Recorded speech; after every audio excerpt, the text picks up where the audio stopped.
Countdown today. Hello, everyone, and welcome to the 44th session of the Devouring. Um, so major recap.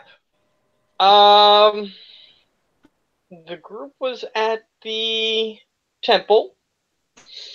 I don't remember which exact point we picked up on. I think we picked up at Entering, like we were or no, in mid-fight, wasn't it? Yeah. no. Yeah. Last time it wasn't mid-fight, was it? No, it wasn't. I remember now. Oh no, it was on fight when we were all done. We were just like recuperating and such, trying to get Um, order back in town. We yeah, aren't just really give me on a the second. I remember. Okay. Gorath was helping people. That was the first thing. And he walked over, saw a disturbance on the edge of the town, and he met the group that you guys were with. Though he separately met them, so nobody was there to explain to him who they were or anything. So they had a little interesting conversation. Um, Edo-san was sort of slightly panicking after a while that Alatar was sort of incapacitated, um, and decided to send his um, uh, automaton to go around to ask for help. Seemed like mostly everybody was ignoring him, even though he had a note posted on his chest saying that he needed help. And Someone Goroth, noticed, right? Goroth actually decided to pay attention and went over. And before we get into the extremely horrible thing that happened, Alatar was in a maze-like structure in this weird magical mind place where he currently is. And he started wandering around the maze trying to figure out if there was any rhyme or reason to it. The walls started shifting around him, and he kept just moving forward. That was his goal. He was just to move forward until he couldn't anymore. So he just kept going and going and going. And he reached a room that had magical organs or pianos or whatever they were. That had one of them had automatically balls falling onto it, seeming to indicate something, and the other one just sort of was set up, not moving. And he eventually, after a little bit of help from a phantasm type mouse that could fly around the room and everything, after a little bit of help, he figured out the puzzle and moved on to the next area, which was seemingly a gauntlet of enemies. Um, the first one was a gelatinous cube, which he managed to defeat before it pinned him against the wall. And there were two other enemies. One was this weird brown, misshapen ball that had teeth and eyeballs on its tongue and these weird looking feet, and it was taunting him. It would show up just in the corner of his eyesight, and then it would laugh at him every time he tried to look at it. And he managed to somehow trick it into being eaten by this third enemy, which was a giant snake of some sort. And the snake was about to eat him when he fired one of his magical bolts deep inside the snake where the other creature was, and the other creature exploded within the snake, and the snake just flew apart. The only other thing that happened in that session that was important with him was that he went into this next room with this extremely unreliable guy talking to him, basically saying that he was missing his script and he wanted to figure out what was in the room, and Alatar was really trying to help him. And the guy lowered an elevator in the middle of the room and said, "Get in the elevator. The test is on the next floor," basically. And Alatar reluctantly looked around the room a bit before getting into the elevator, and he noticed that there was something shiny on the roof. And as he started going up, he realized that it was a spike that was going to impale him if he did not exit the elevator. So he decided to exit the elevator. The ceiling decided to start moving down, and the entire ceiling was covered in spikes. The elevator got crushed, and he just laid down, hoping that he wouldn't get crushed. All the while, this guy coming over, who was speaking to him, was offering him power and godhood and all these other things just to get crushed by the spike, basically. And he stood fast and refused. And then all of a sudden he saw a vision of Ost, who was standing right underneath the large spike that was in the middle, telling him to come, that it wasn't going to be that bad. And even while Ost was being impaled by the spike, Ost was saying, "It's not that bad, come on, this is fine," basically. And he still refused, and the spikes eventually stopped, so that way he didn't get crushed. And the voice basically tried to figure out his motivations, and Alatar answered as honestly as possible. And he was starting to come out of the vision, but unfortunately that is in the future from where you guys currently are. So what happened in the camp was basically Goroth and Arosan, Arosan being slightly not all there in the head, and Goroth being a very chaotic character. The two personalities didn't match up very well, and they started arguing, and DT, which is the robot, grappled Goroth and decided to take him to basically what would have been a back alley and other places, but just a secluded area. To keep him there. Gonna threaten Gorath with a pummeling, and something he can Gorath do. decided to try to escape, but in doing so, he used his Tides of Chaos ability, and what he randomly rolled teleported him, DT, Adosan, Lily, and Alatar to a different plane of existence. So now you guys are on the plane of air. You're on giant clouds. All you can see for any distance in any direction is these clouds that you are currently standing on.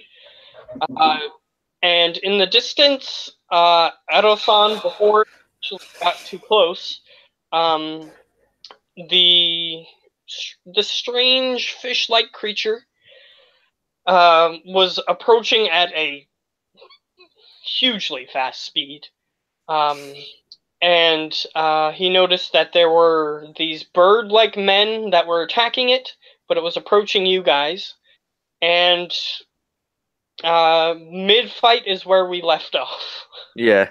So, Lily, just because you weren't there, you are on DT, if I remember correctly? Yeah, DT's shoulder. Yeah. And DT is just running away, holding Alatar, who is currently attempting to spin in place, but he's being held, so he's unable to do that. Because it seems like the magical effect he's under is causing him to spin in place. And that's where we are. And Goroth, you are really close to this giant fish-like thing compared to the other people, and it's just taking bites out of you, or at least it's trying to. Trying to. So, Okay. it looks like in the turn order, it is Adelsan's turn. Yep. So, it's your turn. You guys are. So a good loading bit- the last bullet in of the haymaker, so to say, and then unleashing pain. Alright, so just before you get to that, I'm just gonna help you remember where you are. You're about. Since you're riding DT, you are At full about. sprint, he can go 120 feet. Mm-hmm. So, let me use my calculator here. So, I thought we were about 400 feet away, or if it wasn't more. okay, plus. You are approximately 160 feet away from it. Well, DT is gonna keep running for our life, so to say. Alright, you're running. And Ausan loads the last bullet in and takes aim and fires. Alright. Should I roll? Yes. Yes, roll. Yes. There's actually one thing I forgot to do. 16. Just give me a second. I actually forgot completely to set up the monster because it's already damaged. Yeah. So, you said 16? Yes. Let's see. Yeah, I was using. Yeah, unfortunately, that does not hit. Oh boy. So, pew! And it's sort of turning like this in the air, like a fish probably might do underwater with its extremely elongated body. Its body is about, say, 100 feet long. At least from what you can tell from this distance. Goroth, you can tell that it's easily 100 feet long. Let's see. Its head, just for Lily's sake, its head kind of looks like an anglerfish. It's got the extremely dislocated looking jaw with the long teeth, and it has the weird light on the front of it. Let's see. So yeah, that missed. Anything else? Let me see if I can actually do that. If I can, then hooray. Nope, I can't. Well, then, no, then that's about it, since I want to use my bonus action, and yeah, I can't do anything, so I stay on DT, of course. Alright. Just give me a second, I forgot to set up the other thing. So, just take 1 second. There we go. There, it should be ready. Now. Okay. So, next turn is Lily's turn, actually. So, you are currently being carried by DT. You are being. You look back and you see this 100-foot long angler fish that's sort of moving through the air like this, and it's going after Goroth, who looks severely injured. Still. Okay. How far away? He is 160 feet away because Ooh. you've been on top of a robot who's been running fairly quickly. Right. My character's gonna yell, "I'll pray for you!" All right. I have no spells that would be able to help at that distance. Yeah, I was looking at your spells and last time. You have nothing prepared that is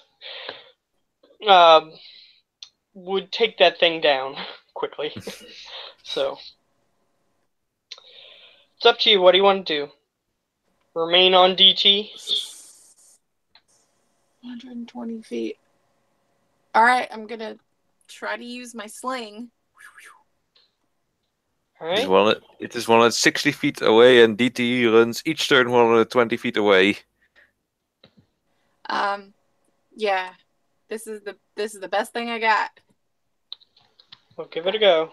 Does an 8 hit their AC? No, it does not. Second attack. Does a 16 hit their AC? No, it does not. It's just barely under. 16 is the highest number that would miss. So, nothing else? Yeah, that's all I got. I'm gonna restart because you guys are going super slow. I think mine's lagging. Were you jumping off, or are you staying on the robot? Did she restart already? I think she did. Yeah. She's gonna jump off the robot. Okay. Okay. Thank you. Give me a second. Okay. So yeah, that's the turn, I would assume. Goroth. It is in melee range with you. You do notice, though, that those bird-like humanoids are currently attacking it, but they're about 80 feet away from you. Because this thing is quite long, so they're about 80 feet away from you, still attacking about the back of it. So... I would like to hold my action for minor illusion, and the trigger is when he attacks me, I'm gonna try to appear dead. Okay. If you're not dead, it is. If I'm not dead. Okay. If he hits or misses, like I'm just gonna use illusion to make me seem more dead. Okay. Fair enough. DT, it's his turn, rolling up. Well, DT's just gonna keep running. He's not gonna break and stop. Well, he is at least gonna try and catch Lily. Lily jumped off, so I'm gonna leave that up to whether or not Lily wants to be caught. So... Does she? Does Lily want to be caught? That's the question. Do you want DT to catch you? Huh? Do you want DT to catch you? Put me down gently if you can. He said, put her down gently if you can. Well, Okay. DT isn't. He's just gonna keep running, trying to think of your safety instead of being gobbled up by a big giant fish that could reach you in one turn, I guess. It can reach any of you in one turn. Even though you're over 100 feet away from it. So are You you? can move a total of 200, I think, per turn. Oh But boy. it has to double move in order to do that. Okay. It wouldn't be able to attack you after moving 200, but it can move that quickly. You are on the plane of air, so that probably has something to do with its speed. Yeah. It seems DT is more equipped for walking on solid ground instead of clouds. Which the clouds are easy enough to walk on, but it's just that this thing is faster than you. Yeah. So yeah, I guess that's your turn? Yeah. Or his turn? So is Lily gonna try and struggle against being grabbed from midair if she's trying to jump off? She said she wanted to be put down. Well, So... DT isn't going to put her down. Well, she jumped off, I assume. So... is You'd have she... to run back and grapple her, basically. Yeah. Yeah. Yeah, that's gonna be the situation. Yeah. So he would have to stop running away, go back a little bit, grab her, and then start running away again. Yeah. Oh, so it's not gonna allow it. He's just gonna say, "Keep running, keep running, keep running, big fish." Okay. Fair enough. All right, Big Fish's turn. So I actually had 2 weeks to think about this next move. So, I know exactly what it's going to do. It is going to... so as it's sort of lunging towards you, Goroth, it's sort of, instead of biting you, it's going to dive down into the clouds. It doesn't leave your area of movement, which is our area of attack, to get an attack of opportunity, due to the fact that it's 100 feet long. So it's still within your range. It dives down. You can still see its body above the clouds, but you sort of look down towards where it is, and you see the light, that little dangly light that's on its forehead, begin to glow. And I need you. Let's see. Yeah, just you to make a. Let's see. A wisdom saving throw. Great. All right. You just feel like you have to go towards that bright light. You can't help yourself. So it's about, based on how much of its body is still above the clouds, it's about 50 feet down. So you'd have to go through the clouds in order to get to it. Yeah. So your will is overridden. You just want that shiny bright light, and suddenly your body is able to move through the clouds, and you begin to free fall. Let's see. In 6 seconds, you would reach it. So now it is going to attempt to bite you.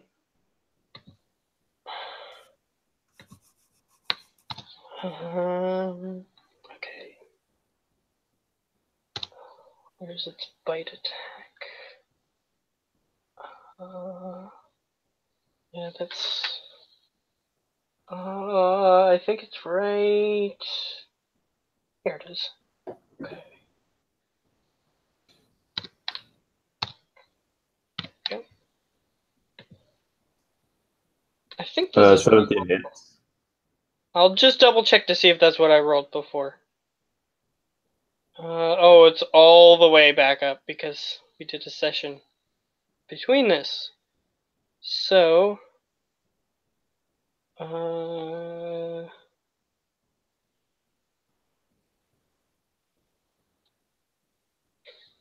yeah, it's not that. Yeah, I'm just gonna have to go with that because there's too much stuff in the way. So, I don't remember if that's what I rolled last time, but that is what I have here. So, either way, so 17 hits. So it's bite damage. Let's see. What I got here. I think it was this one. Okay, here we go. Oh, this is not good.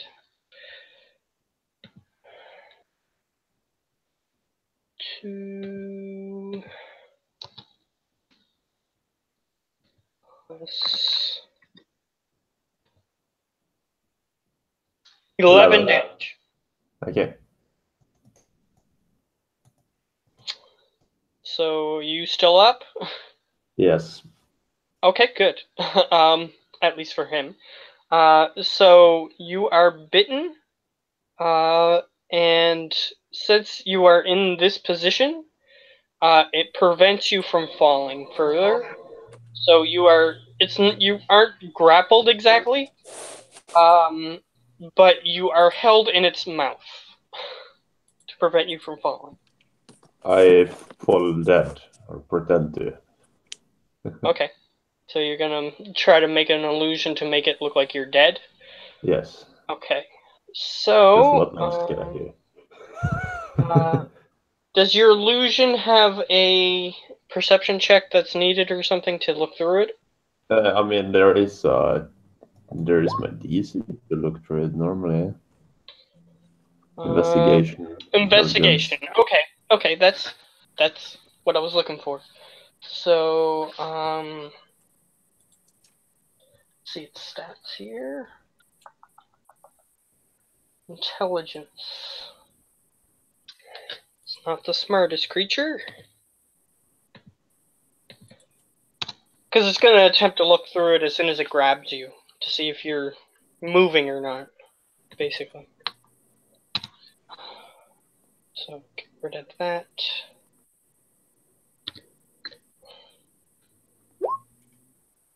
Wow. Yep.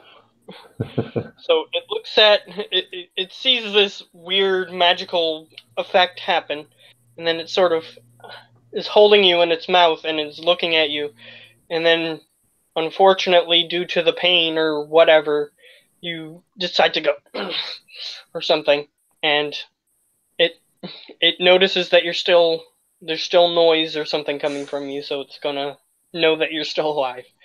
But fortunately for you, it doesn't have anything left that it can do with its turn. So, you don't know that it knows that you're alive, because it's just a creature. It's not like it's communicating or anything. But either way, Aro-san, you witness as this creature just dives under the clouds, and you witness as Goroth seemingly willingly just dives down through the clouds to it. Well, Aro-san just keep loading one and just holds an action ready for if it comes up to shoot at it. You see part of its body, so you can hit it still. Well, then he is going to shoot it with, let's see, where's it? The Dark Bolt. That's basically the rifle, and it's a 1. Jam. That's basically a miss and all that stuff. So, natural 1. You're using the gun, right? Yes. So you know what that means, I assume. It's jammed. Yeah. I have to fix it. Yeah. So anyone who's nearby Edo-san, you witness as he...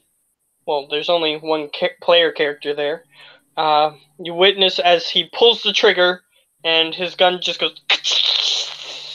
And steam starts pouring out from the side of it, which means that the bullet was fired, but maybe it didn't have anywhere to go or something, and it's just blowing steam. The firing element is just blowing steam.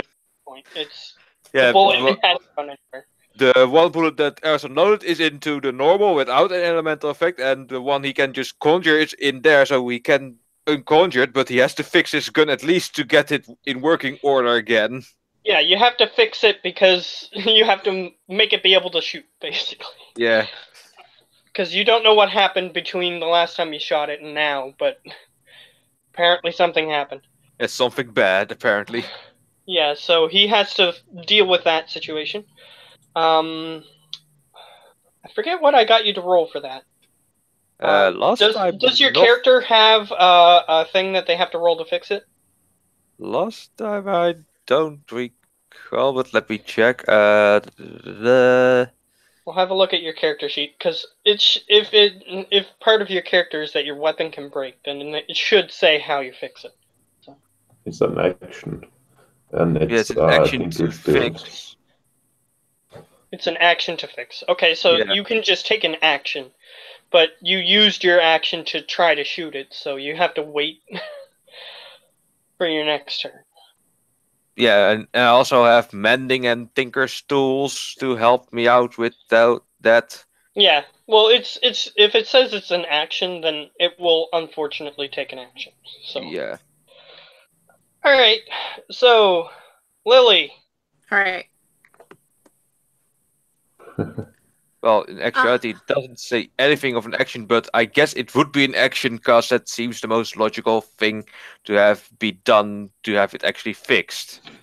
Alright, well, if it doesn't say that, just have a look at some other resources, possibly it might have it, but either way, just... Yeah, guns are always an action to fix if they break, so... Alright, So, Lily, you saw as Gorath just looked into the clouds as you saw a bright glow come from it, and he just dove into the clouds.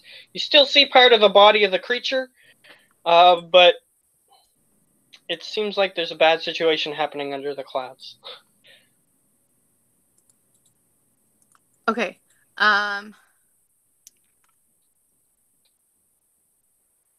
Who's hurt and how far away from me are they? The person who's most hurt is Gorath, but he's under the clouds, and you can't see through the clouds. You look down and you see something solid. And he's very, very far away. Mm-hmm. That also. I'm just saying I could have died if you rolled higher on the previous attack.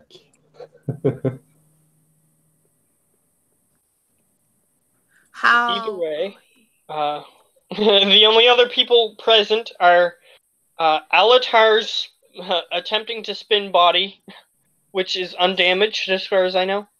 Yes, it is. No, wait, it isn't. It took damage in the fight. Someone gave a nice little shock. Yeah, it was damaged from before, but he is still hasn't been damaged in this fight. And Arosan, who's completely undamaged, if I remember. Yes, he is. He's just running on. Well, DT is running with him in panic and fear, and just trying to stay alive. All right, so you don't have very great choices, I'll admit.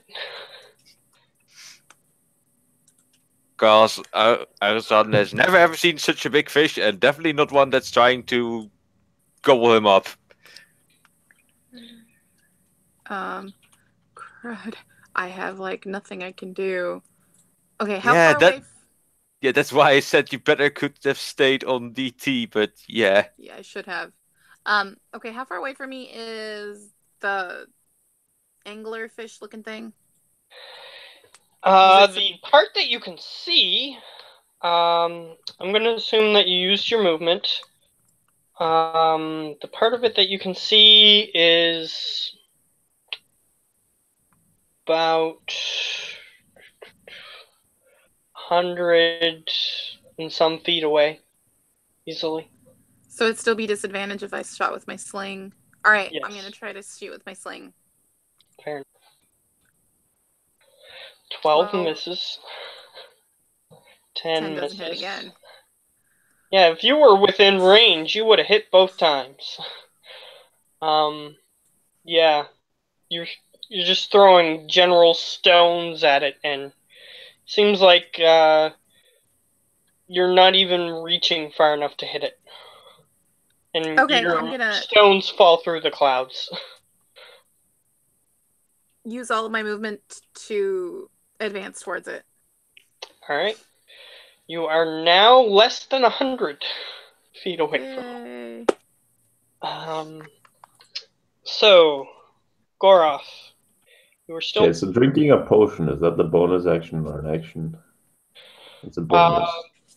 Drinking it is a bonus. Like, if you're administering it to yourself is a bonus. I think I ruled that it was a bonus, but if you're giving it to someone else, then it's an action. So yeah, I'm gonna send a message as my action to one of those Kokra I saw earlier that was fighting it. Okay. Yeah, the bird things, you saw them. Yeah. Fair enough. I saw them, and I'm gonna ask them to if there's any way they could catch me as I'm about to go limp. Okay. And I'm gonna drink my yellow potion. Your yellow potion? Okay. Yeah. All right. This is gonna be interesting. Okay, so the other people have no idea what you just did because they can't see you. So, you just drink it and that's it. Yeah, and the message. Oh, the message was the action. Okay, I misunderstood. Okay. Because it's a spell that message. Yeah, I send a thought to them basically. Yeah, so somebody's going to try to catch you. Also, just for thematic sake, you look down as you drink the potion. You don't see anything beneath you. You just see a void. It's like I'm looking up in the sky. You look up and you see the clouds above you, and you look down and you just see a black void beneath Black you. void. Okay, that's worse. Yeah, like a big abyss, like you could fall forever. Just But- like in the... How was the place called you were from? Limbo. Limbo. It's not like that. Limbo. Just like Limbo. You Well- could be falling forever. It's reminiscent of certain places in Limbo. But still, it's it's so far that you can't see where you would hit the ground if you would ever hit the ground.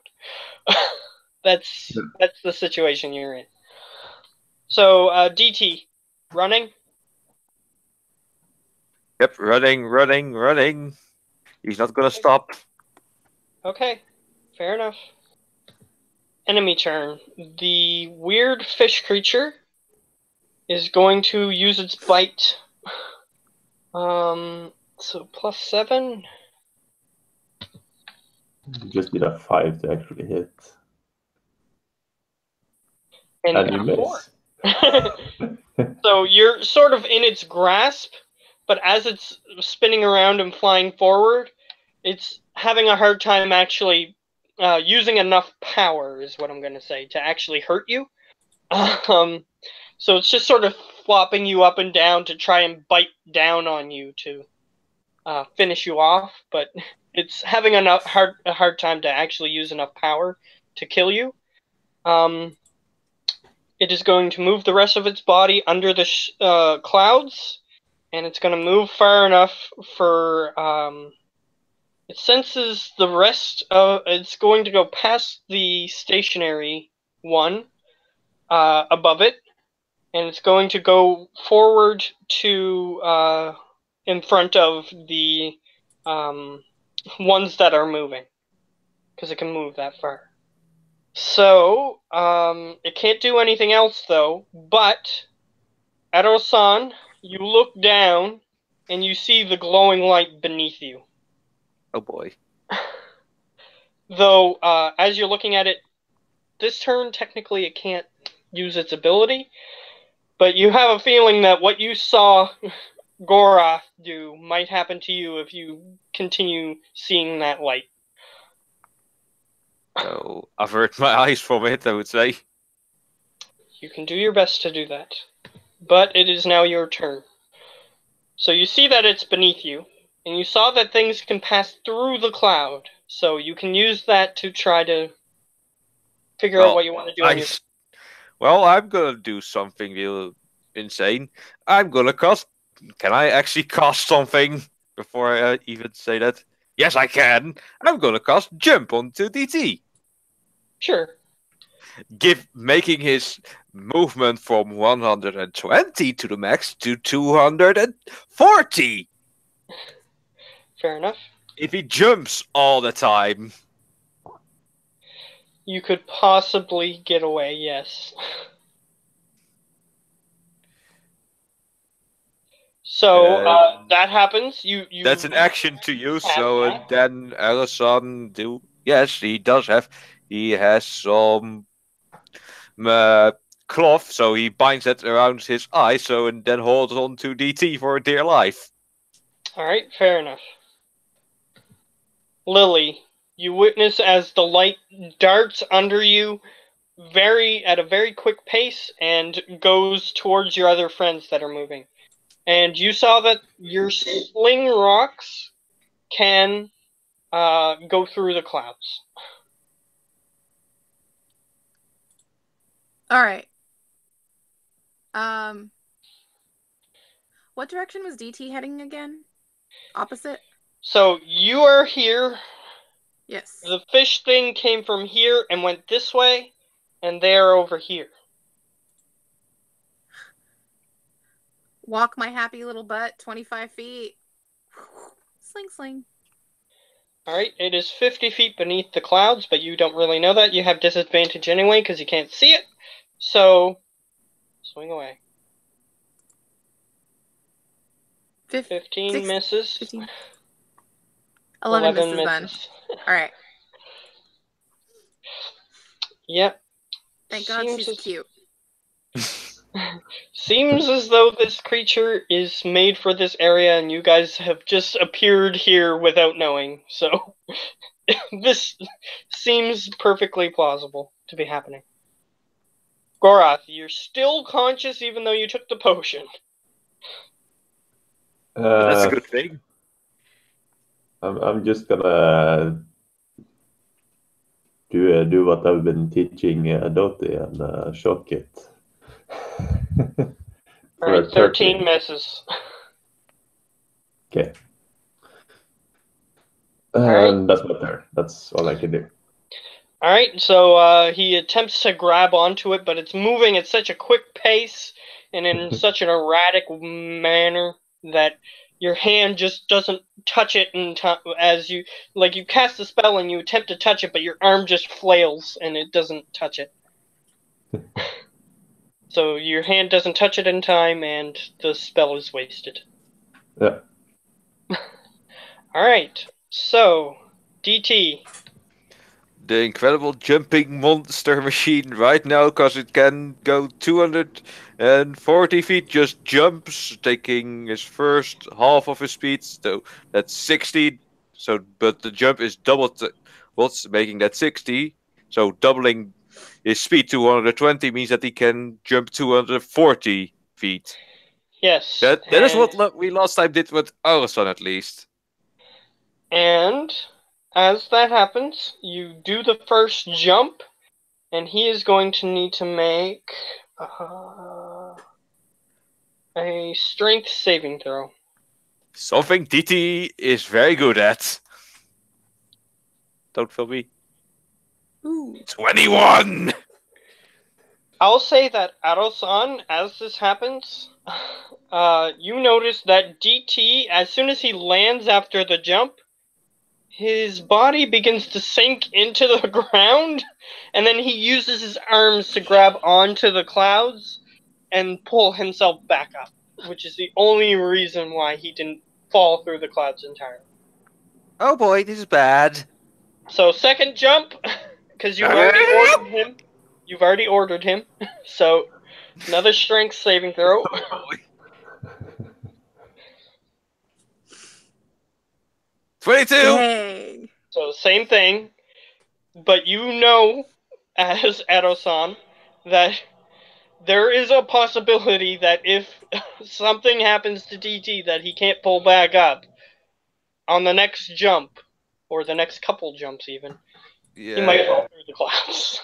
Yeah, this is bad.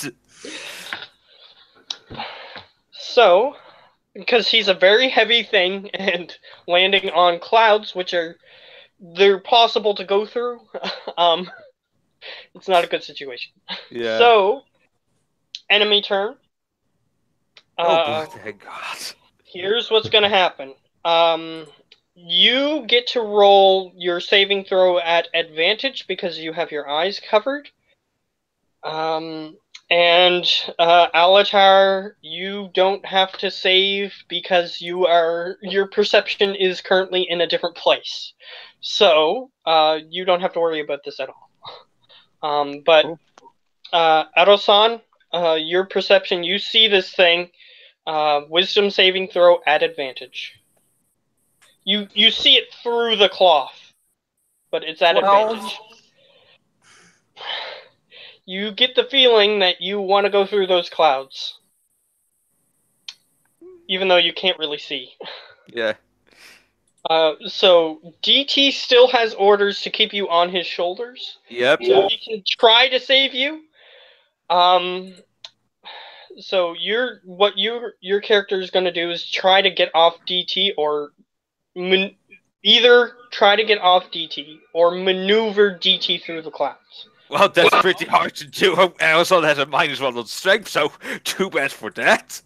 So what I'm going to say is I'll let you choose which one.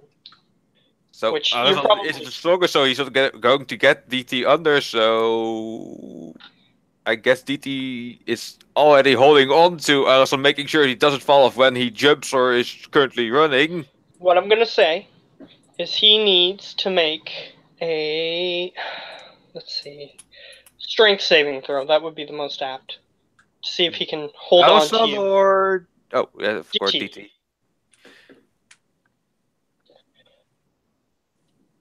13. Look at those pistons! He reaches out towards you and manages to grab the back of whatever clothing you're wearing.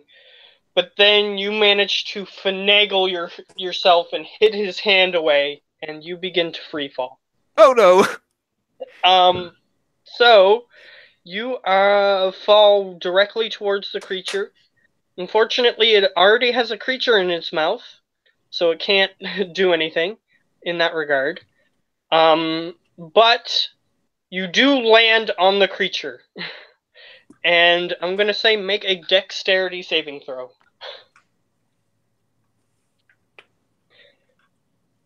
Look at those legs! Alright, so you manage to wrap your legs around this cylindrical body of this creature and manage to hold on as it's moving incredibly quickly and in an erratic manner. So you finally come back to realization of what you just did, and you are now riding the back of a very large fish-like creature that is flying above an abyss. Yeah, that fish is not gonna like something I'm gonna do. Because I have a great sword from a dead slad. Well, you can attempt to use it. Though I'll say that you are aware that the item is cursed. I know. I have to, what was it? Word. Oh yeah, attune to it to have it bound to me, to have the curse take effect on me, which Son didn't, but to have its magical properties to do necrotic damage, which was 3d8, was it? Didn't you write it down? No, I think I did. Let me see. Yes, I did. Let me. Are you proficient in great Yeah, swords? 46. Yeah, if you're not proficient in great swords, every attack is going to be automatic disadvantage. No, it's just you don't get the proficiency bonus. Yeah. Yes, that's true, but since it's a great sword, it's heavy, so disadvantage. Yeah, so I have disadvantage, but Arizon's just gonna be like, stabbing it. So you can try that on your turn, which it currently is. Okay, oh wait, it's going to attempt to bite. I forgot about that. It's going to attempt to bite the creature that it currently has. So it just has to roll a 4 or less again. So let me see. Great. Unless you roll 2 ones. No, it bit you, unfortunately. So let's see. This was 5. 16 damage. Alright, so Erosan, as soon as you come to realization of what's happening, you look at the creature's mouth as it just bites down, and you see green-colored blood just spurt everywhere in front of him. That's a dead frog, I think. He gets to make saving throws, but he's not in a good situation.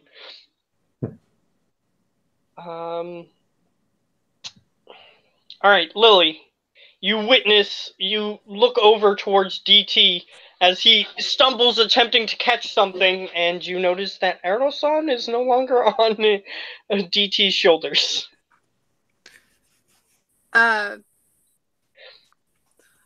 Did I hear any of the commotion going on? Which commotion? Just to be fair. DT and Arasan. Yeah, you saw that. You saw Erosan basically jump into the clouds. She mumbles under her breath in halfling, and she dives. All right. Oh God! We're all gonna die. You dive under the clouds, and as you do, I'm gonna need you to make a dex saving throw, for sure. Oh boy! This is a bad situation, guys. We're going bad. You start to free fall, and you reach where the creature is. You attempt to reach out, and it just goes past, and you start free falling, and you look down. There's no ground anywhere in sight. You might eventually get into the elemental plane of water. You don't know what's down Like there. that. Actually, if you're curious about what's down there, I'll get you to make an Arcana check, because this is Me? mostly magic-based stuff.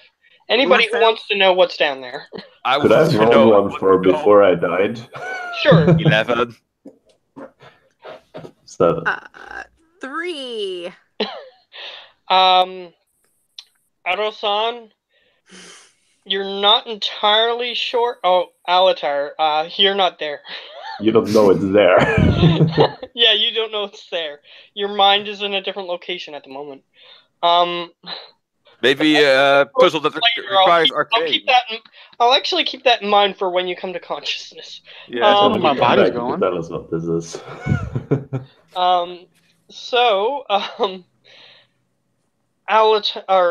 Arosan, you're not sure what's down there, but you know that the different planes of existence aren't connected in that way. You have to walk across the plane and get to the edge of the plane in order to try to cross over, but there's like this gushing or gusting wall usually on either side that is the elements mixing together, and to pass through it you would need resistances to both elements. So, All elements, you mean? Well, okay. yeah, both elements between the borders. So the wind, I think, borders fire and Water, earth. Water and earth, is it? There's water, earth, fire, and wind. Yeah, but Yeah, they don't so- border because they go in a circle. Yeah, they go in a circle around, so they only border two.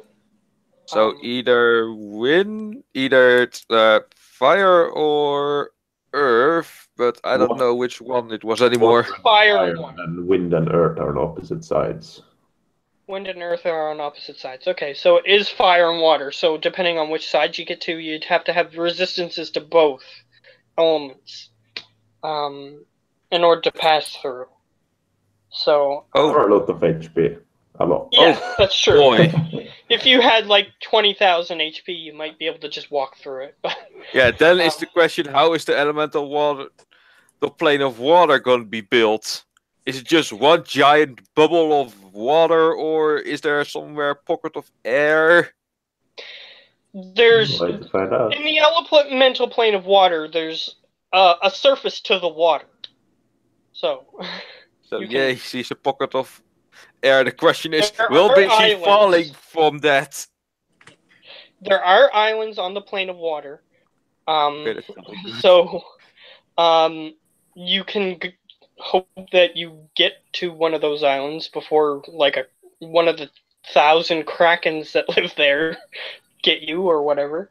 But Yeah. that is a problem for another time. You are currently falling. So you don't know what's down there. You just know that it's probably not a good time to fall this far. Or this much. Yeah. So as you're falling, though, you will be within range. So if you want to take your attacks, you can do so. That's for you, Lily. Lily. Myself, I apologize. I thought you were talking to Geo. Yeah, that's Alright, okay. What do I see? How far away? I mean, I apologize. How far away is it? You are It's in about melee when 10 you're feet. falling. You are 10 feet under it currently, but you're currently falling. But you could do one of those action sequences where you're falling and you just use your sling to fire 2 stones, is what I'm saying. All right, so I'm free falling. I'm gonna attempt to do that. Normal attack now. Yeah. There's no disadvantage because you're close enough. Does 15 hit? 15 misses. Does 18 hit? 18 hits. I did something. I did 5 bludgeoning damage to it. All right. I've hit it with a cantrip, and you hit it with a sling. We're doing great. Yeah, well, it's the So best I have at it's the got moment. quite a bit of damage on it. And I'll say, since you guys are in such a bad straits, I'll say that those bird people attacking it took half its HP. So, Okay. Well, I also did quite some damage before as well, if I remember correct. yes, you did do some damage before. It had 75 hit points taken. So it's at half hit points because of those things. So there's still a chance that you might come out of this. Especially because Goroth warned those things what was happening and gave them some sort of insight to what he wanted them to do. So that will help. Let's see. So, it is Goroth's turn currently. No. Yeah, I took most of. Yeah, I took 75 HP from it. Yeah. So, that's one fail. Death save. DT. DT is currently above the clouds, currently holding Alatar in his arms. Well, it was also ordered to keep Alatar safe, so it's just standing there unsure what to do. But he's gonna follow the bright light. Actually, he has conflicting orders.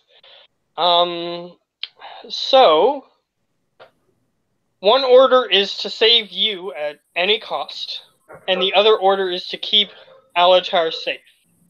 So, here is his, since he's NPC controlled, technically, he takes your orders into account, but he is NPC controlled, technically.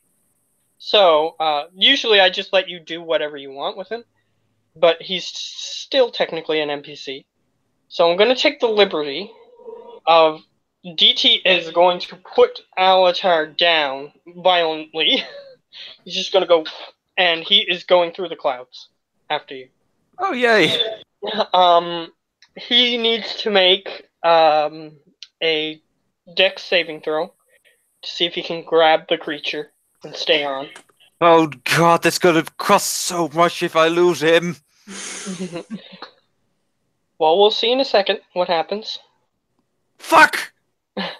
He dives down towards you, and he sees that you are currently on the creature. He attempts to grab you directly, and you see him as this large metal creature is attempting to grab you off of him. You move out of the way as he begins to fall. He gets to make another dex save to try to grab the creature. That's safe? You mean deck safe? Dex. Yes, dex. Same thing at this point. Fuck! Oh, He man. tries to grab the creature and with his other arm, and he begins to free fall. Oh man. But as he passes, he gets a chance to attack it. Oh, it will. Oh, it will. Fisticuff time. 22, that hits. So 22 damage. Oh god, I need to save at least some part of him. That will decrease the cost somewhat.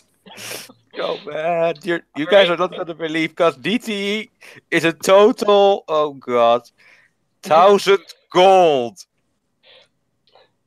Just wait a minute. We'll see what happens in a minute. The fight isn't over. The encounter isn't over. So, enemy turn. So you see him as he's falling, and he tries to grab you, and then he misses you, because you just sort of like, I'm not gonna fall if it's gonna fall. So, then it tries to grab the creature, it misses, and instead just punches it, is what I'm gonna say. So it did some damage to it, and he is currently free falling. So I'll let Aerosan have a reaction, see what he says. No, not him, no! So he's trying to save something from me. His head. He just needs something of it to save. The All memory. right. Enemy turn. So here's what happens. The creature, it has a thing that's lifeless in its mouth. So here's what it does. So you're gonna get some insight into how this creature acts. It sort of just flicks its head up, and it throws the body on top of the clouds, and it sort of turns its front part of its body towards the things that are on it currently, which is only one thing. So, Ado-san, it is going to try to bite you. That's pretty harsh, because I'm literally on the dangly bit that is supposed to hold onto its lighty bulb. Yeah. So, it's trying to bite at you. So let's see if it hits.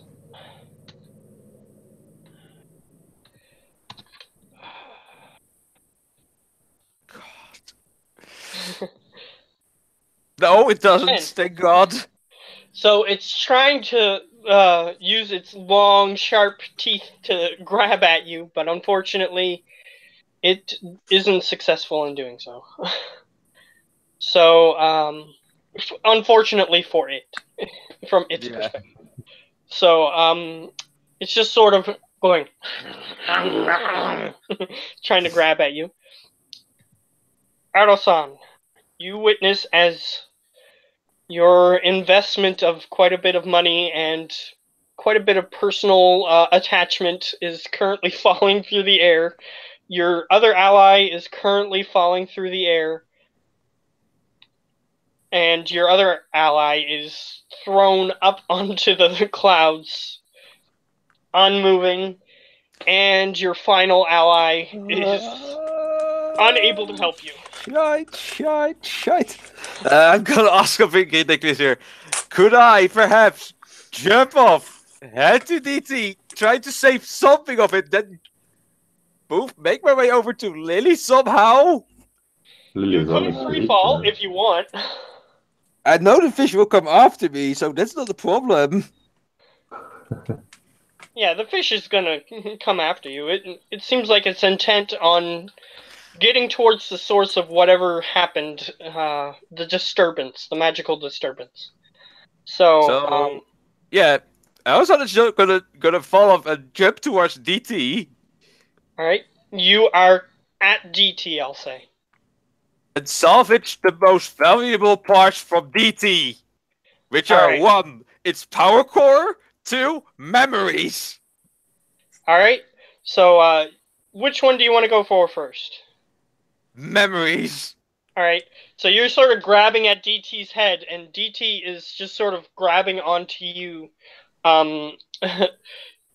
obeying its last order, which was to try to save you or do something. So it's grabbing onto you, and as soon as it grabs onto you, it starts moving its arm to try to slow the descent.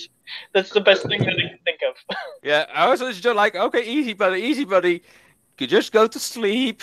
I will be fine. I do have the tools to open him up and get things out. All right, so I'll say that with this turn, you crack his head open and you start trying to remove the part that's in his head. Yeah, that's the memories. Yeah.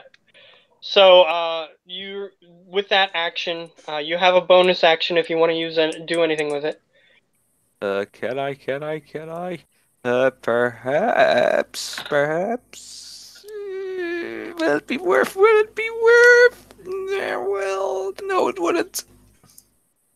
Well, yes, it would. Shield of Faith. All right. Let's see. +2 to AC is basically what I'm getting from this. Yep. On yourself? Yep. All right. No. Yes. You technically have 60 feet range, so you could cast it on DT, and you could cast it on. Fish will go for me since I'm the most living thing, the most magical thing, casting spells left and right. Yeah, possibly. So, not to mention you're the closest thing.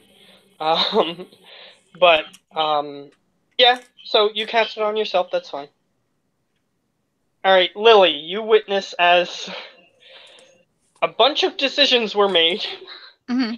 And you witness everything that happened. So you see the fish creature throw the body of your fish friend, or frog friend, your newly found frog friend that actually made the situation happen, actually. No, our son made a situation happen. Yes. Oh yeah, blame the madman. That's always the thing to do. Alright, so,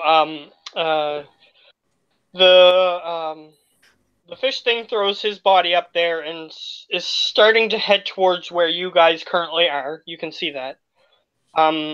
You can also see DT all of a sudden having Allison on top of it. Yeah, you see DT falling through the clouds, all of that. So, and Aeroson currently doing something to DT as he's falling. What do you want to do? That's probably a good idea. Shield of Faith on myself as well. Alright. So use that spell slot. And not do the classical cartoon, try to swim to the air towards something more solid. How far away from me is DT? DT, he's about... The creature is actually pretty long, which is what's making all of this possible.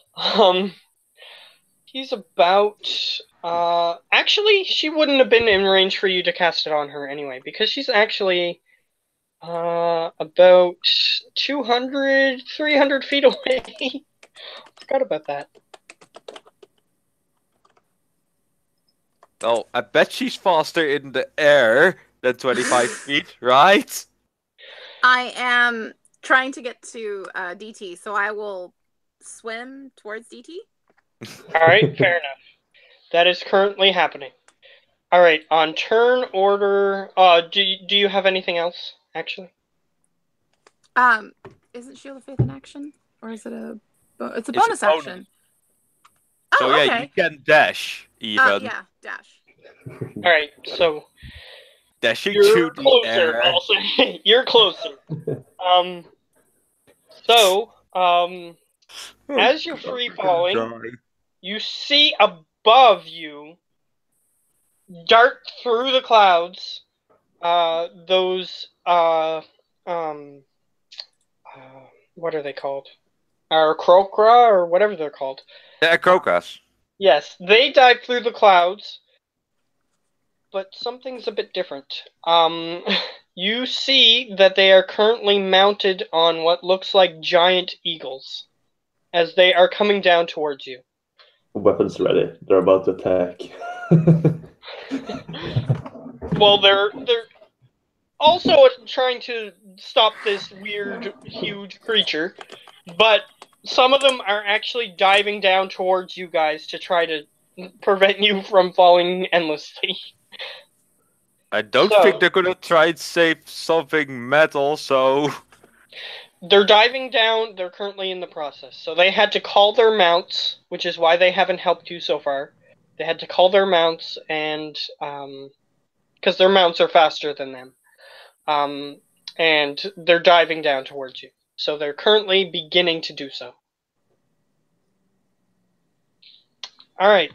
Okay. Goroth. 1 success. Yep. Alright, DT. He has got his head open, but he's still able to take actions. You haven't removed his operating center yet. Yeah, so he's basically gonna try and slow down the flight by just being as wide as possible. Alright, he's basically doing what... I don't know why. Skydivers do, that's just... Yeah, he's doing the skydiving thing, but have you guys watched 007 movies before? Yes, I did. I think it's Moonraker. The one with Jaws. Yes, I did. I did, where he's skydiving. Have you seen that one? Yes. He was flapping his arms. Well, that's what DT is doing. He's in the skydiving position, flapping his arms to try to slow the descent. Alright. So, enemy turn. Coming toward Adosan. Adosan. That's why I have to leave at 3. I'm picking up Emmeline. Alright. Nope. So, I have to leave in a half hour to pick up my kid. If you guys are still playing, I will be back. Okay, Okay, yeah. I mean, your kid is important. Well, Yeah. if you're coming back after, we'll just continue and you'll play, right? Yes. Yeah. Alright. So 14 doesn't hit Adosan. So it dives down, tries to grab you in its maw. Unfortunately, you're falling at such a speed that it's having a hard time actually aiming at you based on the way that it's flying through the air. So, yeah, that's that. It's within melee range, Aerosan. Yeah, well, Elsa just flips the creature off. Alright. And then just continues trying to save his buddy. Alright, so are you going to remove the memories? Then the memory core, then go for the power. Alright, so it takes your action to actually pop it out and then put it in your backpack, sort of thing. Well, my bag of holding. Yeah, well, yeah, that. And I do have tools. I have Tinker. Let me just list all my tools here. I have Tinker's tools, smithing tools, leatherworking tools, thieves tools, and woodcarver tools. Yes, the Tinkerer's tools would be the most applicable, but it still takes your action to pop the memory out. You can move to the position where the motor core, I'll call it, would be. The power core, the Yeah. arcane power core or something in that direction. Which is in its chest where the heart would be. Yeah. So let's first pop out those memories. Yeah. That's how these things are generally created. If they're made in humanoid form, then the heart is where the thing that runs it is, and the brain is where its motor functions and everything are. Oh crap! I need to keep the brain powered. I'm saying that you popped out the entire brain contraption. So the entire part that runs it has the motor functions, all the basic functions, as well as anything that it's done before, anything it can remember. Do I need to already tell Tinker's tools, or is that more for trying to get the power? You're just moving into position for the power core. Okay. I just watch the fish and give it one mean look like this is your fault. And you can next turn will be when you open the chest. Yeah. So, you have a bonus action. I don't really have anything. Let me see if I actually have something. No, I don't. Well, do I? No, I don't. Sorry. No. No, I don't have anything. Unless I can give that cursed weapon a +1 with magical weapon. I'll say for now that you're too focused. Yeah, working on saving my biggest masterpiece. Alright. Lily, you see above you that there are people who are attempting to save you from falling. Whether or not they'll save you from dying is another story. But you're still free falling. You're still quite far away from the creature. Or DT. How far away from DT do you suppose I am? You're about 150, I'll say at this point. Ooh, that's fast. So you move 150. DT is heavier, and technically heavier objects don't fall faster, but I'm saying that he's been more aerodynamic at certain points in his fall, due to how he's falling. So he's a bit further down, so you're sort of just pushing yourself down faster to approach them, which is why you're getting there so quickly. Okay, how far are the Aarakocra from me? They're moving quite quickly. I'm pretty sure giant eagles can move 120. Let's see. Oh, I'm looking up them when you're supposed to be looking up giant eagles. So, giant... Because they aren't using them for attack, they're using them for speed. It's 80 normally, so 160 if they dash. Yeah, and I mean, if Amazon is going to recreate DT, then the biggest cost would be the power core, but the memories they are unpayable. So the giant eagles, which is the important part, they're gonna reach you very soon, based on the speed that they're moving. Probably faster than you would reach DT, is what I'm saying. Alright. I'll look at one of them, give him a smile, and let's try the sling again. Alright. This time you're out of range, so... Sling into the snake, the fish thing, or... The fish thing. Oopsie beans. I was going for the Aarakocra riding the eagles or whatnot. How far away are they from me? Wait, why are you attacking them? My apologies. They were attacking the creature that was attacking you, so you assume that they're trying to save you. Yes, my apologies. I meant the anglerfish. Okay. Yeah, so you're in your second range increment, which means disadvantage. Wow, that hits. Yeah, wow, indeed. For another 6. I don't hit the second but time. 10 does not. My brain isn't completely here. Alright, yay, let's kill things. Yay! So, on turn 20, or turn order number 20, well, I'll keep that for when it comes to your turn. So you saved a second time. The giant eagles fly underneath Lily, or one of them does, and Lily lands onto the giant eagle, and another giant eagle flies under DT, and this eagle is a lot bigger than a regular giant eagle, you're now noticing.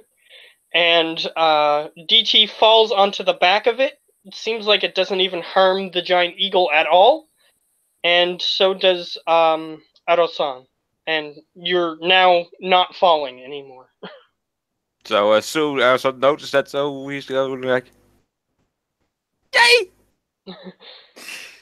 So and then he just starts putting him back together, just reversing everything he did. You'll have to wait till your turn to complete that, but I'll say that in flavor text you have started. So yes, Goroth, you made a second death saving throw.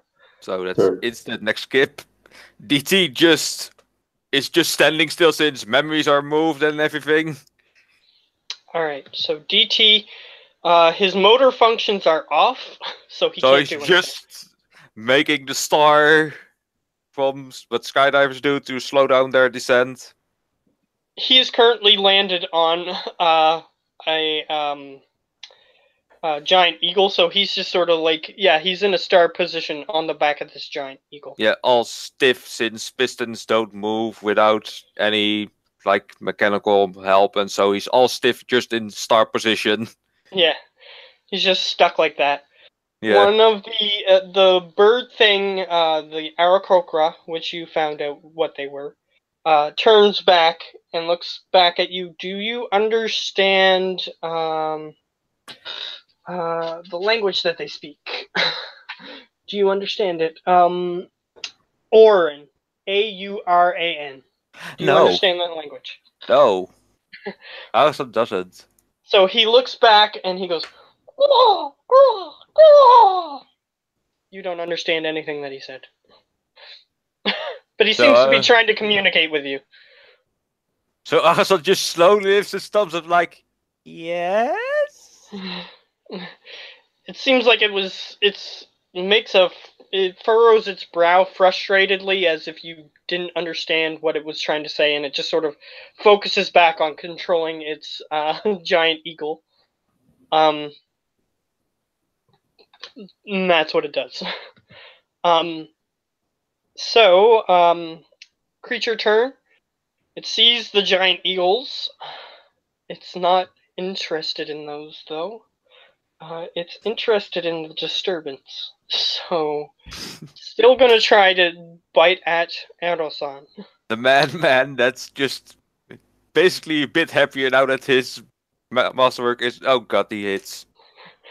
So you're so focused on your investment was just saved. So you were just so focused on putting it back together, you didn't realize for just a part of a second that this huge thing was still attacking you, and it clamps onto your shoulder.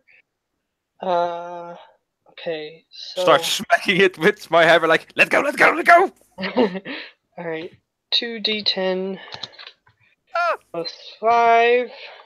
It's also a concept to keep concentration because you're casting spells. Yes, so since he hit, it's a 21. Ouch! Which means... The DC is still 10. Yeah, just barely still 10. A constitution? Yes, Yeah. Constitution. For Shield of Faith. 11? It's fine. Yeah. Yep, that succeeds. 11 just barely succeeds. So, it clamps down on your arm, and then you just sort of bat it off, and its head darts back a little bit. But, it's still gonna be trying to attack you, obviously. Yeah. So, Erosan, you are on the back of a giant eagle. Fix my biggest buddy up and let him just do his job by punching things in the face and pummeling them to the ground. Alright, here's what I'll say. Out. As soon as you put the thing back in its proper position, which will only take your action, Yeah, put it back and secure it. order DT to basically put his head back into place. I do have mending. It's not that he's broken. It's that his head is open. Like, the top part of his head is open, like a helmet. Yeah, DT just does like, is back. Yeah, so on his turn, he can just fix his own head, is what I'm saying. Yeah. So, but he is prone, so he will have to use half his movement to stand up, which probably won't matter. But you managed to get his brain back into place, basically. And then Elsa just tries to hide behind the prone DT. Alright. Well, try, but it seems like this fish creature is intent on trying to bite you. So. And then, as a bonus action, cast Shield of Fate on DT, because he's gonna need it. Alright. Can you have you can't have two No, I can't. Can't I move it? No, you can't move it. So. Yeah, you can use another spell slot to cast it on DT, but it will remove it from you. Yeah, no. That's why I was asking, can't I move it towards DT, the one that's currently on me? It says so in the spells if you can. Yeah. He can? Say... No, it says so in the spell if he can, but it doesn't in that spell, so you can't.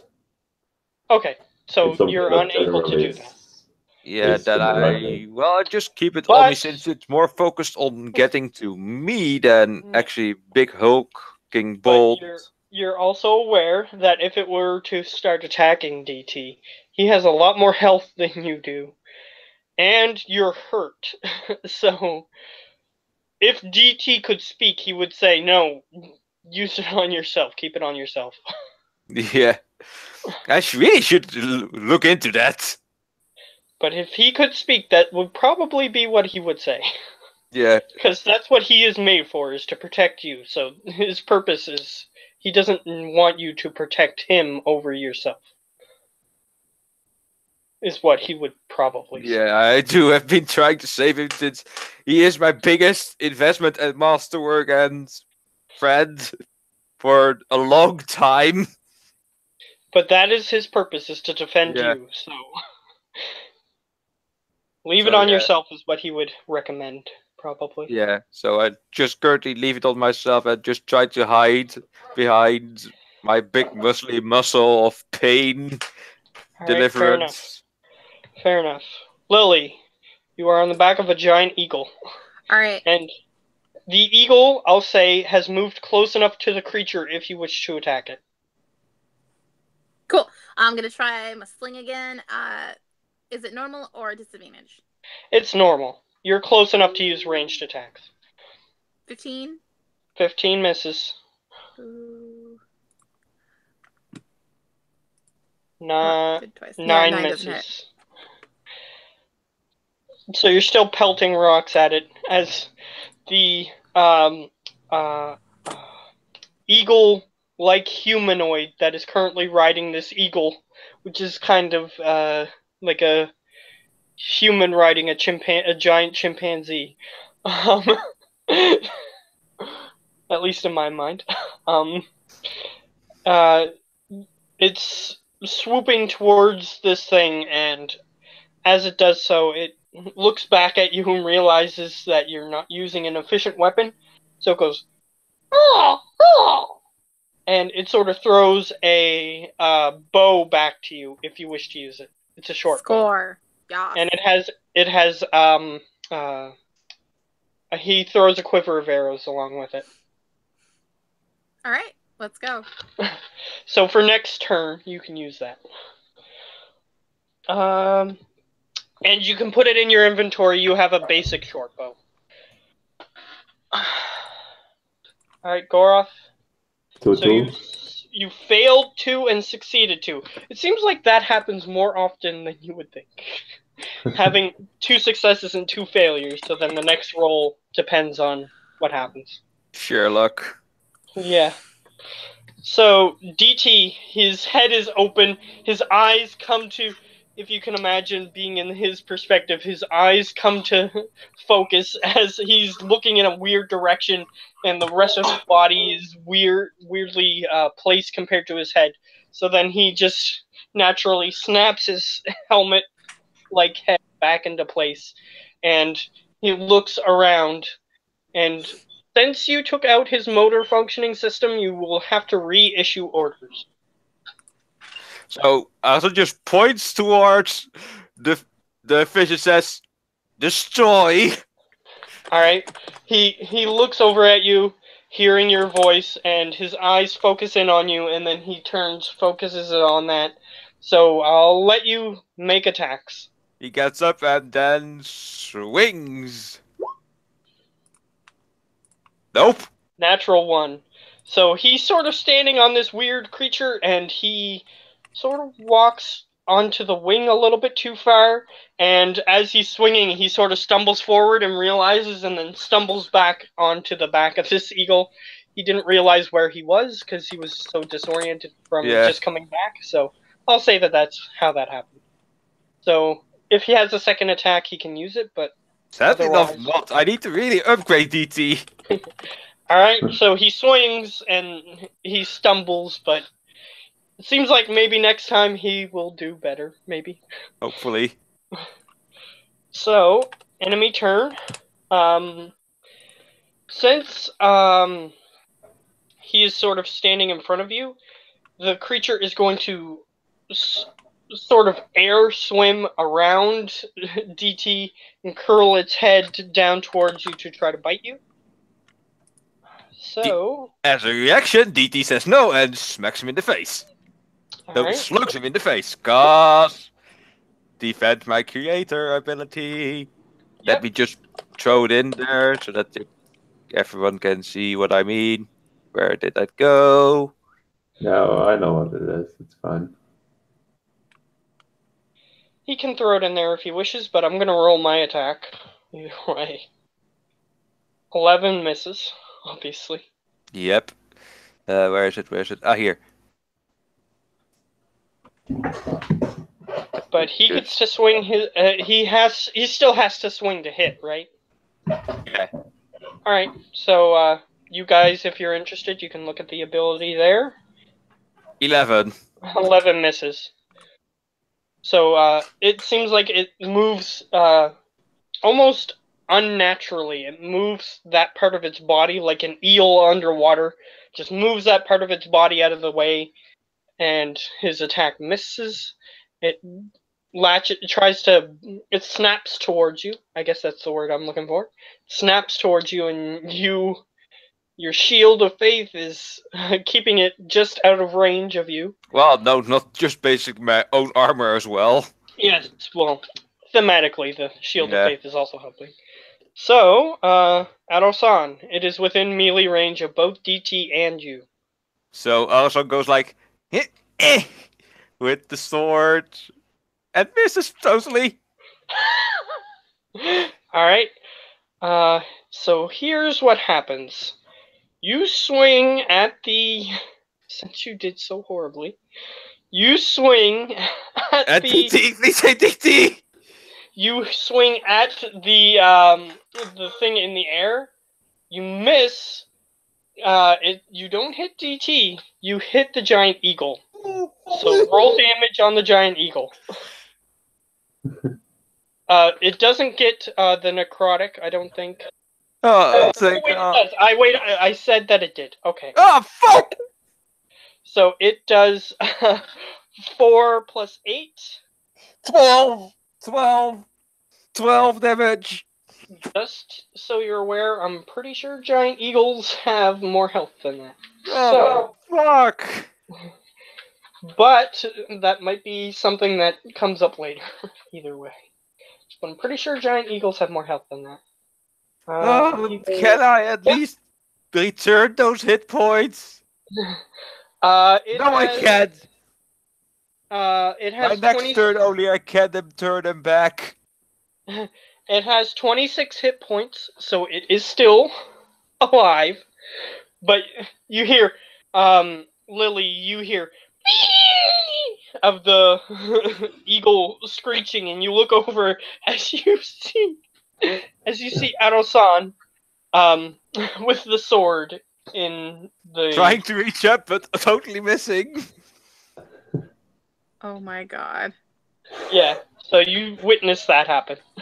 He heard you thinking about shooting that Kokra. Alright, you can head out now. As long as you don't mind me using your character to attack this. I'll be back. If you need to go, you can go. Shall we call a little break in between? I'm actually going to try to finish this fight. Okay, least. that's fine, that's fine. So... Then I will be right back with a glass of something to drink, because I have a dry throat, and that's not very nice. Alright. So... It's Lily's turn. So Lily takes the short bow. I don't know if Lily actually added a short bow to her inventory. But I can just roll a short bow, I'm pretty sure. But not with her stats. Oh, wait, she already did. So it's already there. So, luckily, I can just use her abilities. Wait, slings and short bows have the same attack?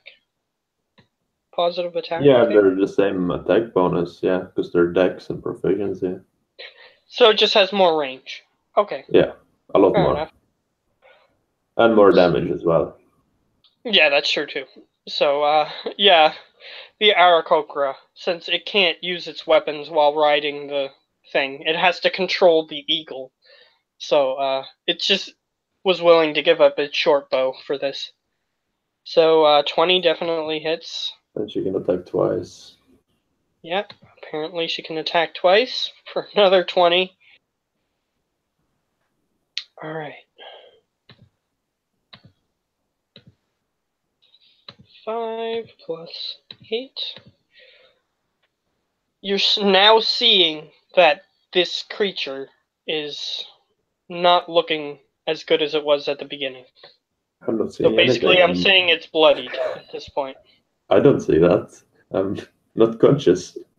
I'm saying that anyone who can see it would see that. But no one else is here at the moment, aren't they? Then it's my back. turn. Alright, I Auto-san. saw none of this. Yeah, you haven't seen anything. Yep. Auto-san, since you're back, oh, that's not good. So, Goroth is dead. Oh, yay. They just took 2 shots and hit it. I'm just gonna tell you, Aro-san, you are now noticing that the creature that you are fighting is just reached the threshold of bloodied Oh boy. at this moment. Oh boy. So That's it true, might then have. it has So a it lot should of mean. HP left. So it might. It will mean that it has 100 HP more left.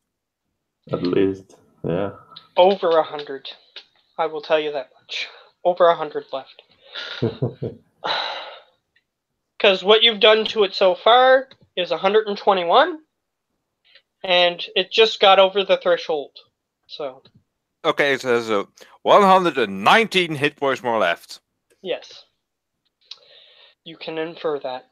So Lily just took 2 short bow shots, is what I used her turn to do. And she rolled really well. She got 2 20s right in a row. Mm-hmm. So. And I bled out. Yeah, and Gorath, laying on a cloud, bled to death with huge bite mark holes in his body. So did you do the thing with your potion? Yeah, I drank it earlier. Okay, so message me on Facebook the results of that. Because these guys don't know, so I don't want them to know what's happening. Okay. DT is just going to be swinging at the big bloody fish. All right. 20 hits for 21 damage. See, once you actually hit this thing has a decent AC. But once you hit it, then you can start pummeling it. And DT sure knows how to do that. Alright. Damage is done. Anything else? Nope, he just stands ready to defend Allison again. Fair enough. It's gonna swing at Aeroson again, which triggers the ability again. Okay, I'll look at that in a minute. 25 hits for another 16. Ouch, it hurts, it hurts, it hurts. Plus 16, so you're hitting it a lot now. Seems like the problem was that you weren't able to hit it. So it's swung for 24, which hits. Which does hit. And remember to do your con save after I roll the damage.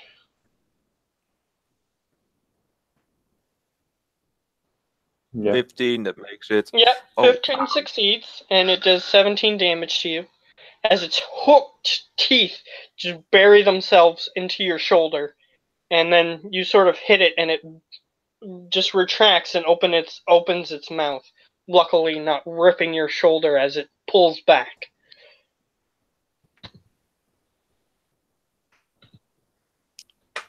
Bonus action to load the other barrel with the bullet, and then use my action to fix the barrel that broke down. So the acid Sid 1 is loaded, the normal one is loaded, but the necrotic one was broken, so that one is currently fixed. Okay, so you used your action to fix it. The bonus action to load the older barrel. Alright, so they're all loaded? No. One is still unloaded, that's the necrotic one, that one that was broken. Okay, fair enough. Just give me a second.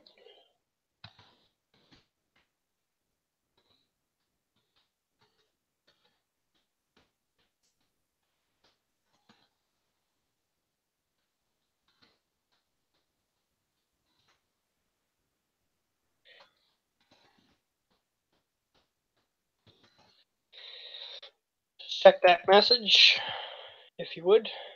Alright, so, gotta get back. Here we go. So, okay, that's your entire turn? Yes, because my cure wounds is an action. Oh yes, you used your cure wounds, so you can No, I roll. didn't. I did my action to fix my barrel. Okay, yeah, okay. I thought you used something while I wasn't listening fully. No. Okay, so it's Lily's turn. Same thing. She's gonna use that short bow. She's actually kind of happy that she has this short bow now. One hits. One hit.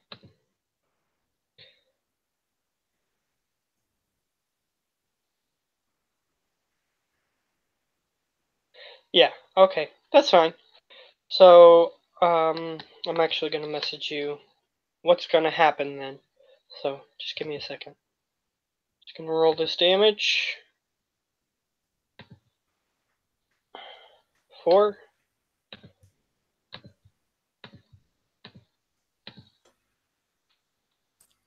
Alright, it's getting hurt. And that's Lily's turn. DT. Swing. Honestly, you guys are lucky that this creature isn't intelligent enough to realize what's happening and try to do something else. But it's just gonna keep going. It gets pummeled in the face again. That's actually quite a bit of damage. Yeah, the maximum DT can do this. Let's see for the. Well, Wait, did he do just max? Nope. He nearly did max. He got max on 2 dice. He got a 6 on 1 dice. 36 is his maximum. Yeah. Technically, because it's a CR2, he only does 2d6 plus. You can only do the 48 normally when it's prone, but it's fine. Does he? Yeah, for the creature itself, I mean. Let me just double check. Yeah, you've been rolling the same thing for all of them, but Yeah.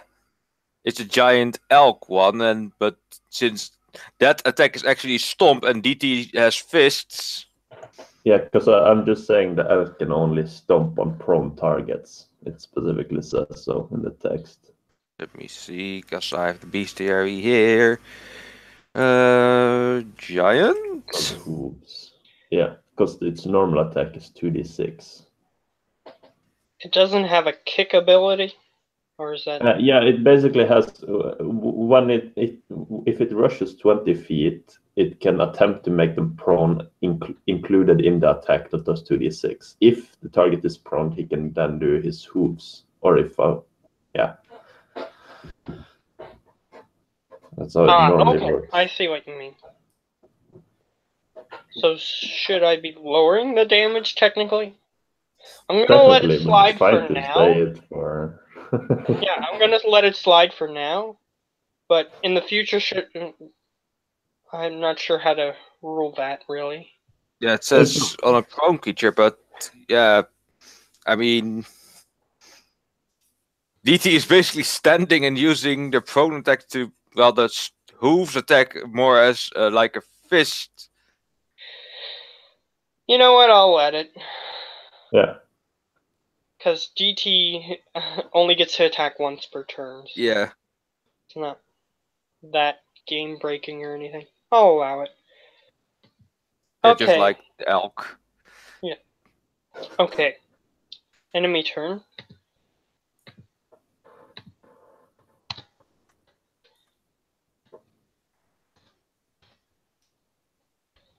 Gonna bite you again. Swing! And that's a 22, and that hits. It's getting close. Just But- one more strike. But it still hit you. So, Oh, please, God, no. 16. Oh, thank God. And you get to roll your con save. You have to get higher than 10. It did. Fair enough. Great. So, Adosan. 9 hit points, fixes last barrel, loads it up. Eat the pain! It eats the pain! 27 definitely hits. And it dies. That's for sure. Yeah. I'm just gonna see how much over damage you did, so just give me a I second. think it was at 25 hit points, around 25 at least. Alright, so the total damage on it is 281, and the amount that you guys needed to hit was 240. So, you did 41 extra damage. And it stops, and it floats, kind of like a fish, up towards the clouds. And once it gets to the clouds, it stops moving. And it sort of floats as if it's like floating on the top of the water in the cloud area. And Such a funny image. yeah, and since it was covered in shadow, because that's why it was black in color, the shadow is evaporating from it, so you might want to do something. Get out of there or do something. Arsenal's just gonna lay down and give him a good charge of cure wounds. Alright, fair enough. Oh, come on, second level.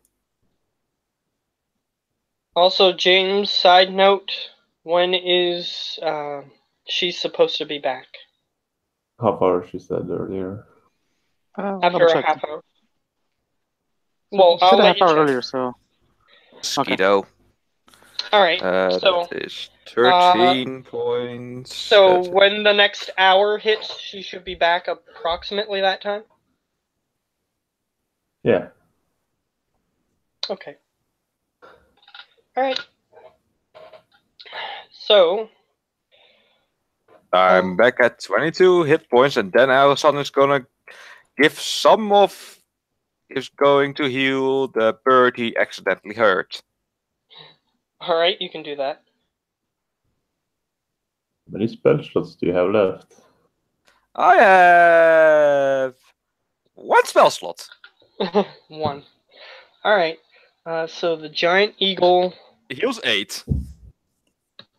You have 8 spells? No, I have. I just thought they were third casters. That's why I was confused. No, I have from myself. I have jump, shield of faith, cure wounds, and magic weapon. But I get for free detect magic and identify. Oh, okay. Oh, 8 total different spells. Now That's 1, 2, 3, 4, 5, 6, 7, 8. Yep. Cause Firebolt I get for free because Fey Ancestry, because I'm high elf. Ah, yeah. Mm-hmm. Mending cause I get for free since I took the Gunsmith. I get Identify Detect Magic because of Gunsmith. and the rest I just picked myself. Yeah, it's fine. Obviously, Eros-san was a character picked out of much thought into what abilities he would get based on what he chose. Well, no, basically not. Well, it kind of seems that way, but I could be wrong. Yeah, I was more like, what would be an ideal character to be actually breaking the mold of a standard character? I know, a Mad High Elf. Fair enough. So you guys fly back up to the cloud level, I'll call it for now. And the Aarakocra, and I'm actually gonna look it up here. Give me a second. They do know common. No, they do not. They Not don't. not the lower ones anyway. The ones in the book, they do not. Well, They- I have telepathy, but I'm dead. Yeah, he is actually dead. He is legit dead. Kroka, what I can find, well, that's maybe I'm looking at the races for players. They do know Yeah, common but and they're Kroka. they're not player races. Yeah, this isn't I'm a player looking at guy. the player. I'm looking at the monster manual. Oh, And in the Okay. monster manual, they only have one language.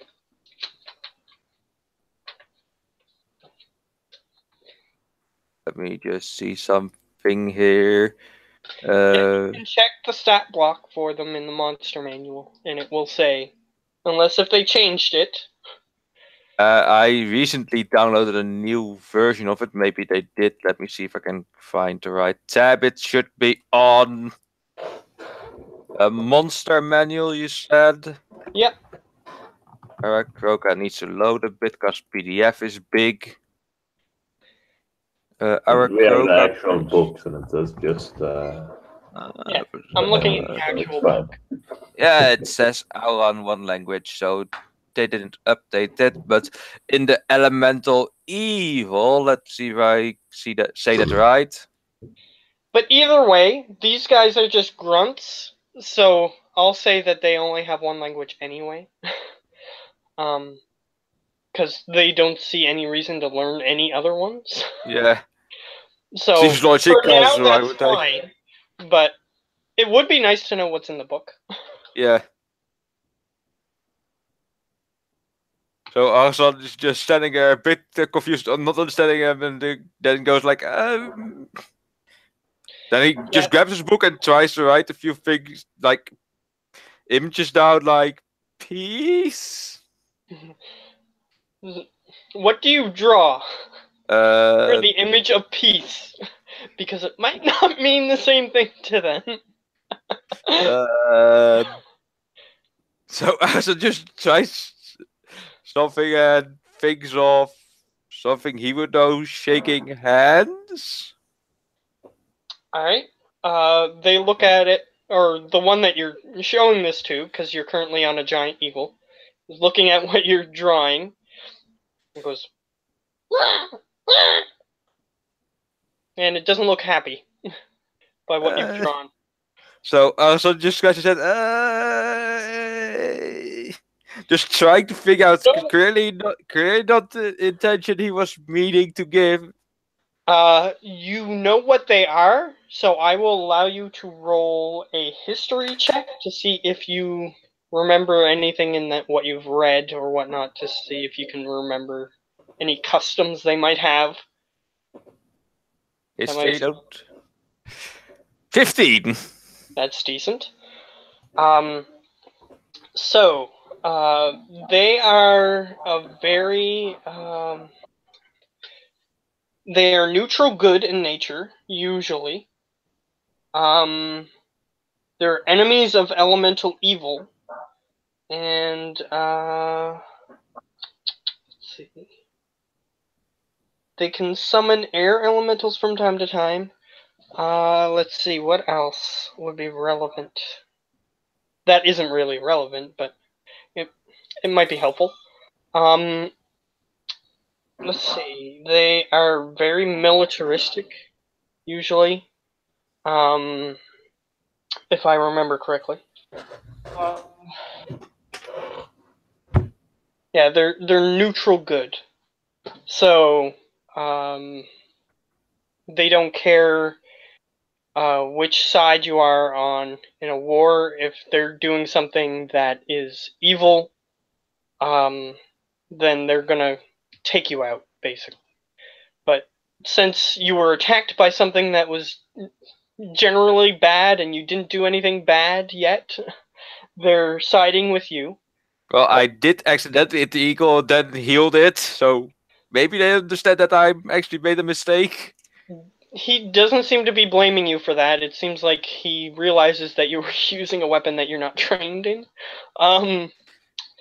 Because they're very militaristic, as I said. And let's see. Then I also comes with the idea. He looks at the picture that you drew. Yeah. This is the important part. And it seems like the problem is that that isn't something that they do for peace or a greeting or anything like that. They consider somebody grabbing your arm like that to be a way to disarm you. So that's why that isn't a very good thing that you just did. So you're basically saying, I want to disarm you. So I was just scratching it to try something else like... But something that might be better is, let's see. Imagine that you're talking to a military commander or a military grunt that doesn't speak the same language as you.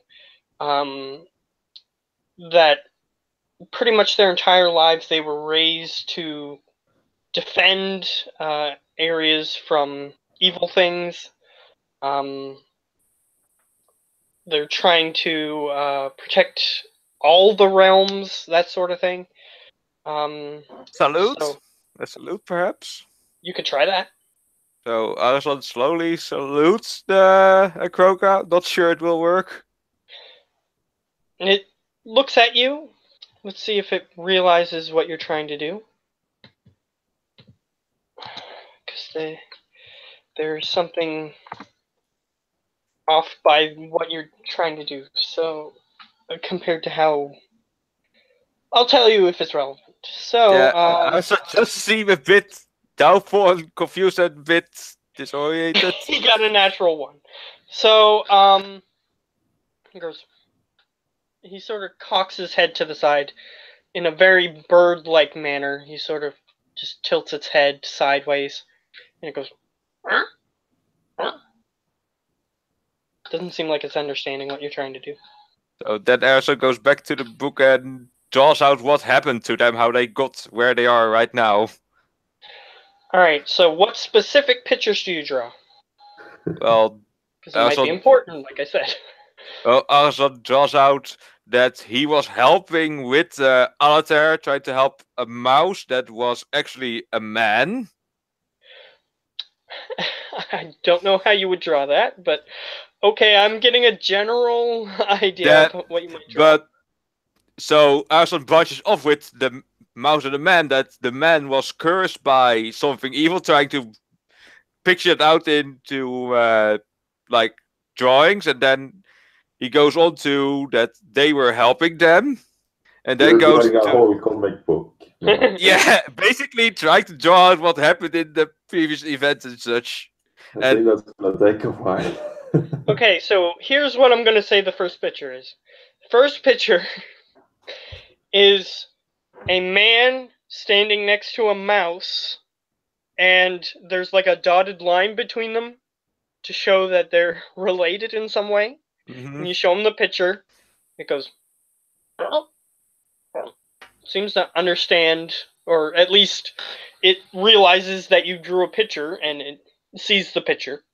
And then you go into the next picture, which is something you evil cursing the man. You drawing the spinning guy who's currently spinning. Yeah.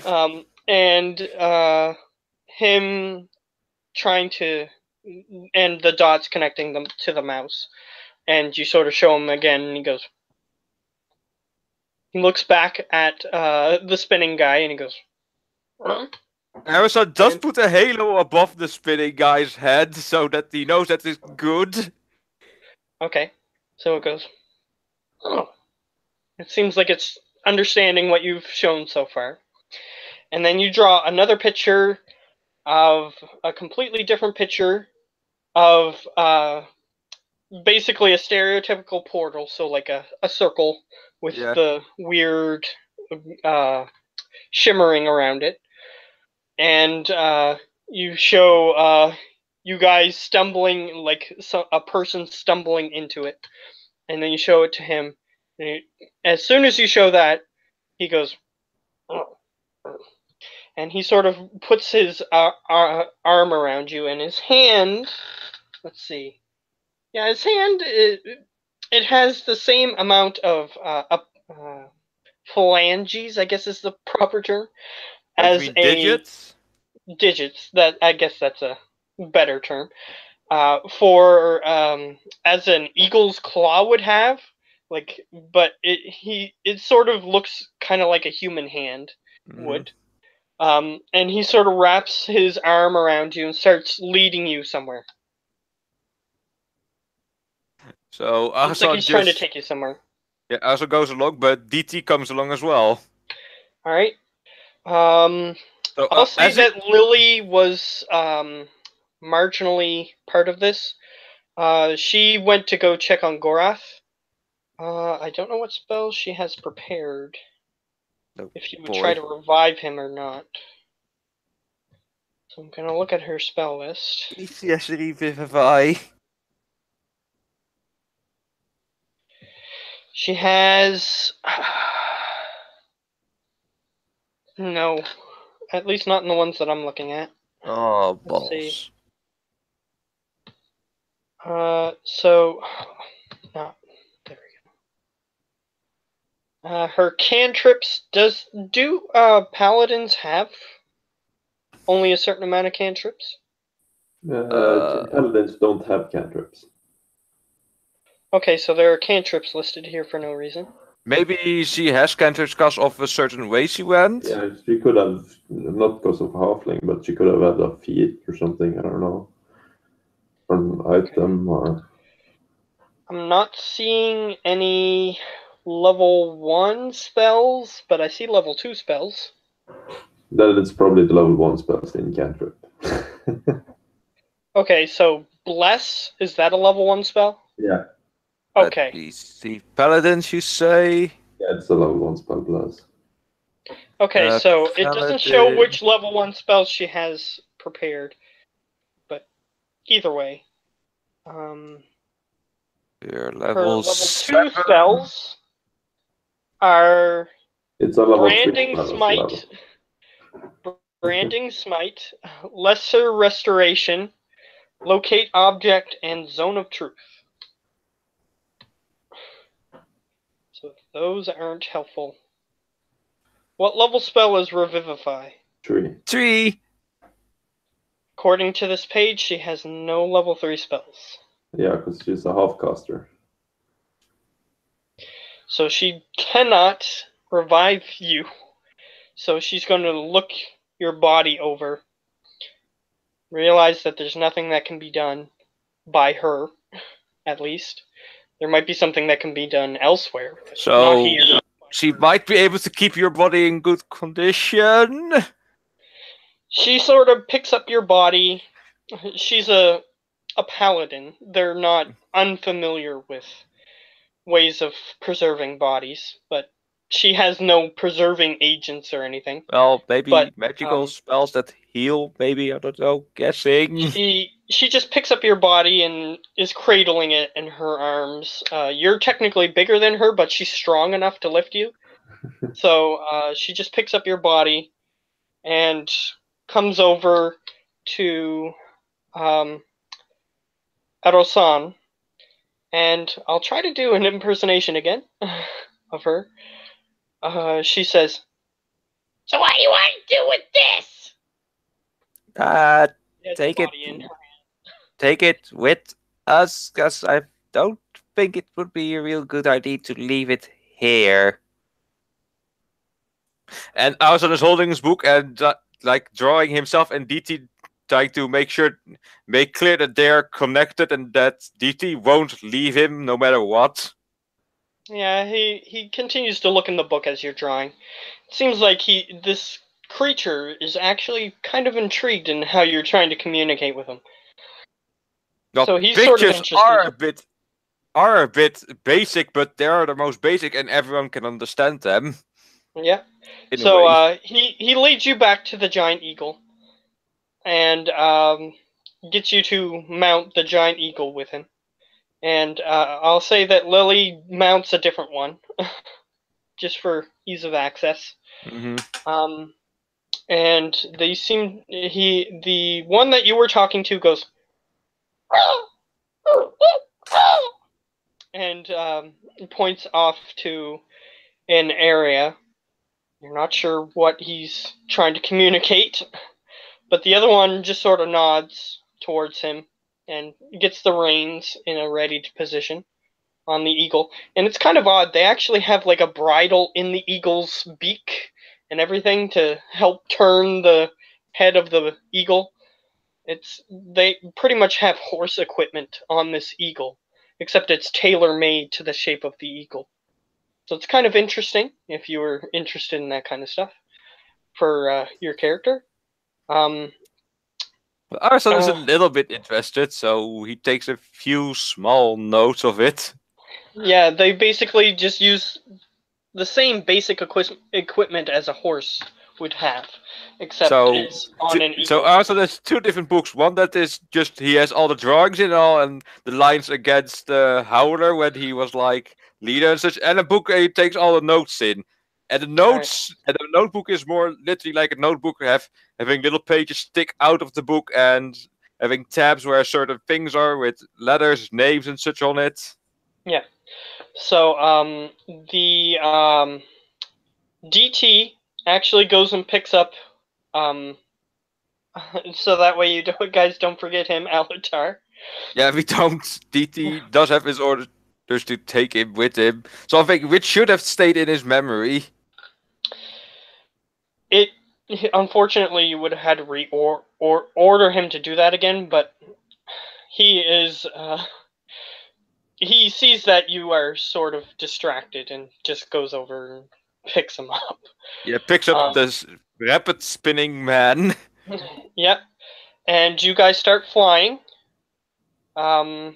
You fly for about, I'm going to say 5 hours. So if you guys want to take short rests to help heal yourselves, you can do that. Yeah, I also keeps trying to explain where they're from. So which plane? Yeah, that's what I was going to get to. I was going to get to if you want to do anything in those 5 hours. But I'm going to heal up at least. Rests, 6. if you wish them. 9. Let me get a calculator to remember that. 6 plus 9.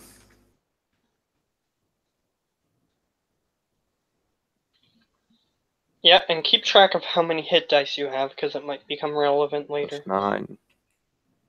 You only get half of them back on a long rest. Yeah. Because that might be important later.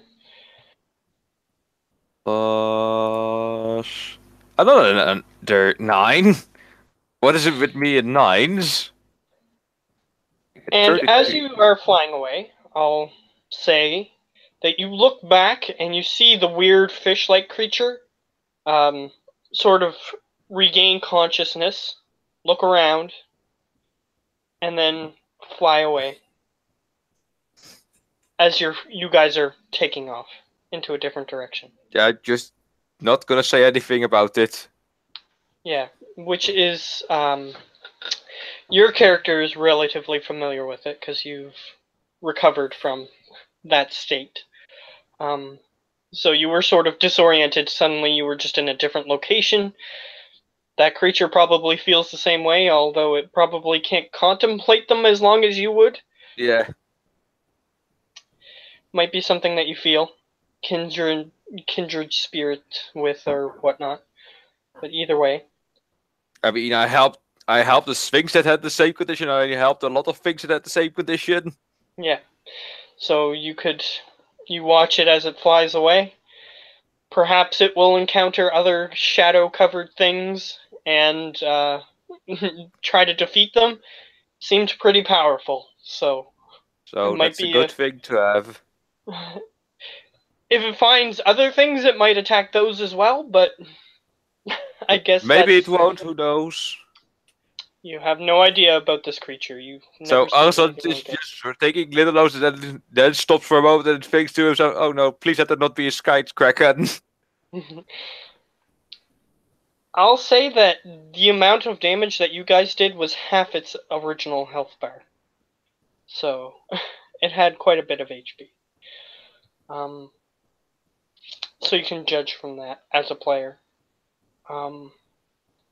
Alright, so 5 hours pass. Anything that you want to say to this thing in particular? To this one that you're riding with. And this is the one where you injured the eagle. Yeah, I already healed it up. Yeah, you tried to heal it a little bit, but it's just still missing 4 hit partially points. It's still Just missing partially damaged. 4 hit points, and Arison just wants to be sure that he doesn't have to cast Shield of Faith on himself again. Well, either way, the eagle is flying. It's not like it's that injured, but yeah, anymore. It still has a small gash in its side. And you guys are flying back. The guy is willing to listen to you or look at your drawings if. So Arison is explaining in pictures where they're from and how they get there, and hoping they can get back. So basically what I'm going to say that you do is you draw the basic layout of the material plane and the elemental planes around it. And you sort of make one that looks like wind, and one that looks like a rock, and one that looks like a flame, and one that looks like water. A droplet. And then you sort of point to that one, and then you point to the middle. That sort of thing. And it goes, and it nods towards you. And then Arison draws an arrow back with a question mark by it if he knows maybe a way to get back.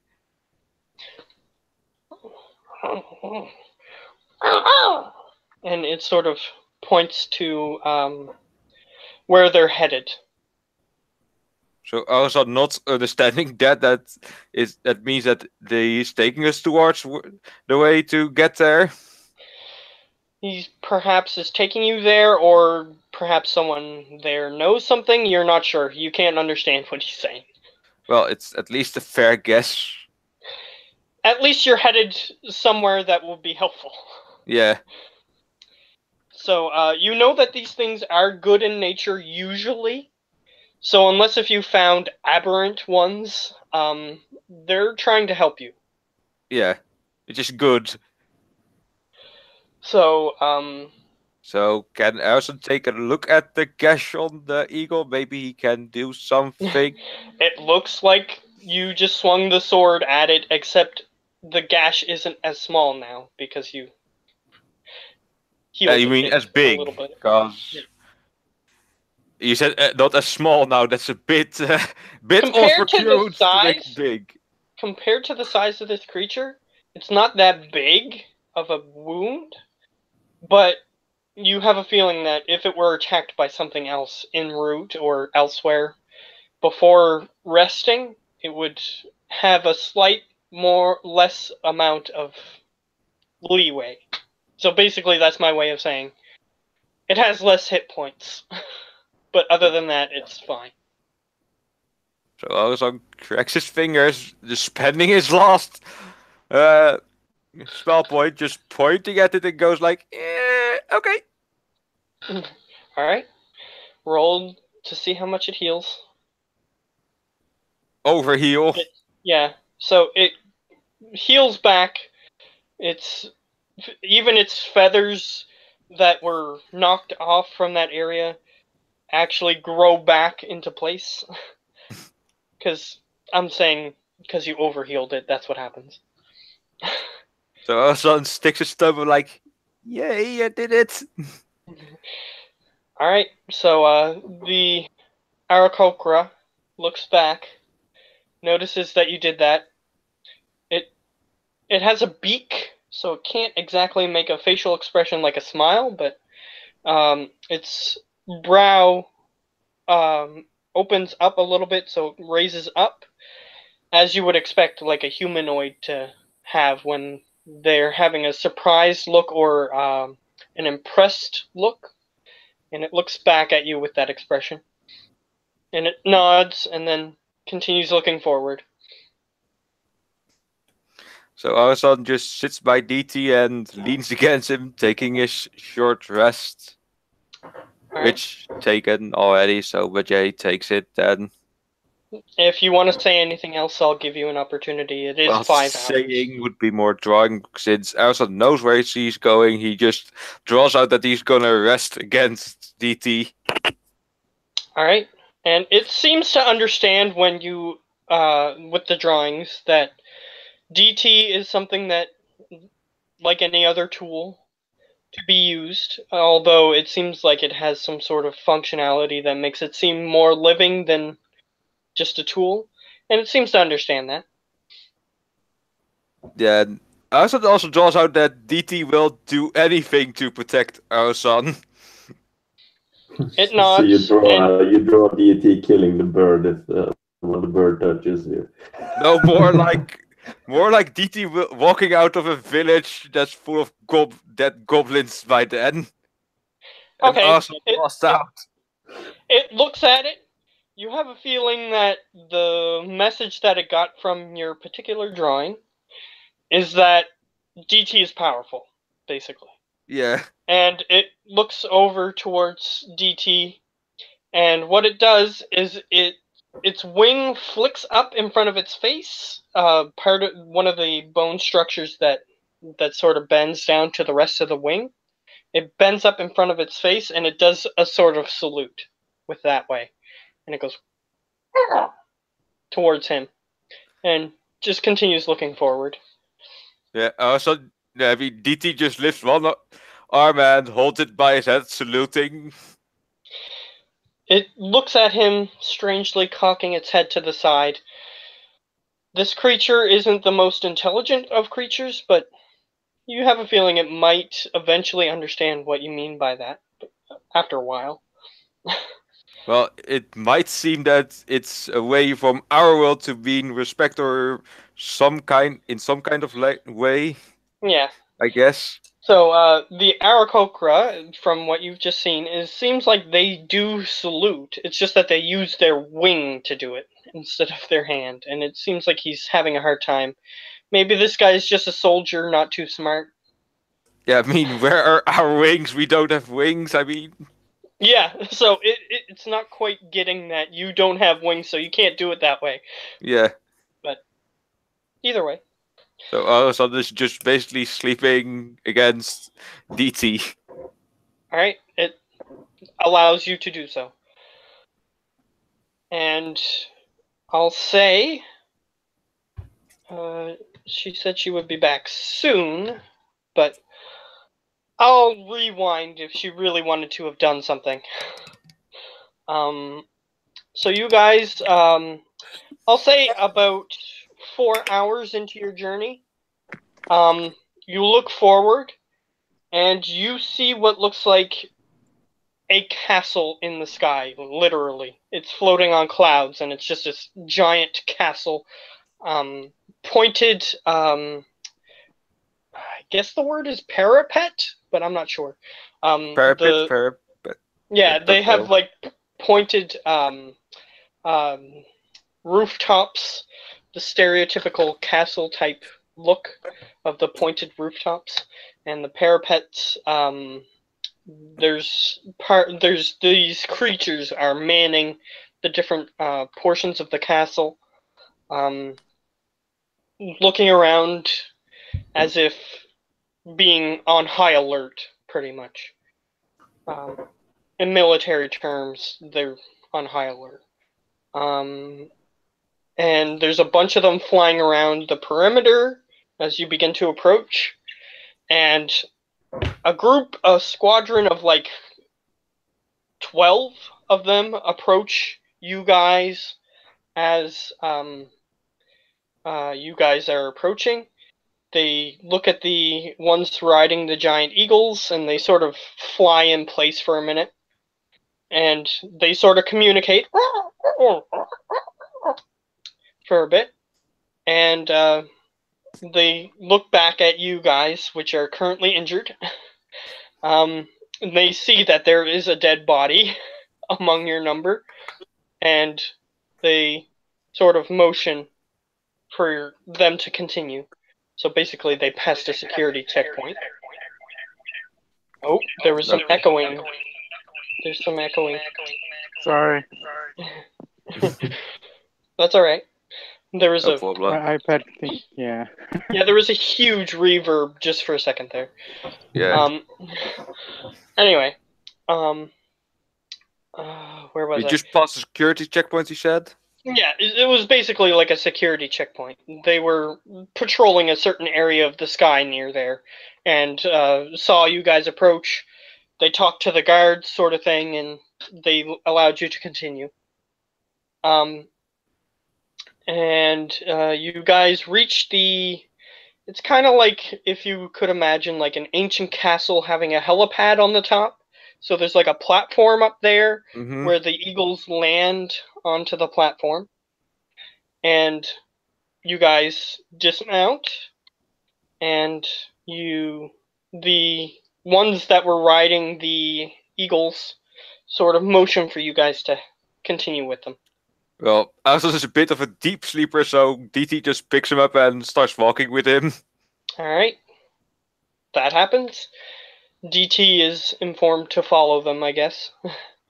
Well, he does understand how people motion and just to follow. He does understand that. Yeah. Alright. I'll allow it. Either way, it's just thematic anyway, so I could say that DT woke you up and then ordered... But I'll say that thematically you remain asleep. I'll allow it. I'll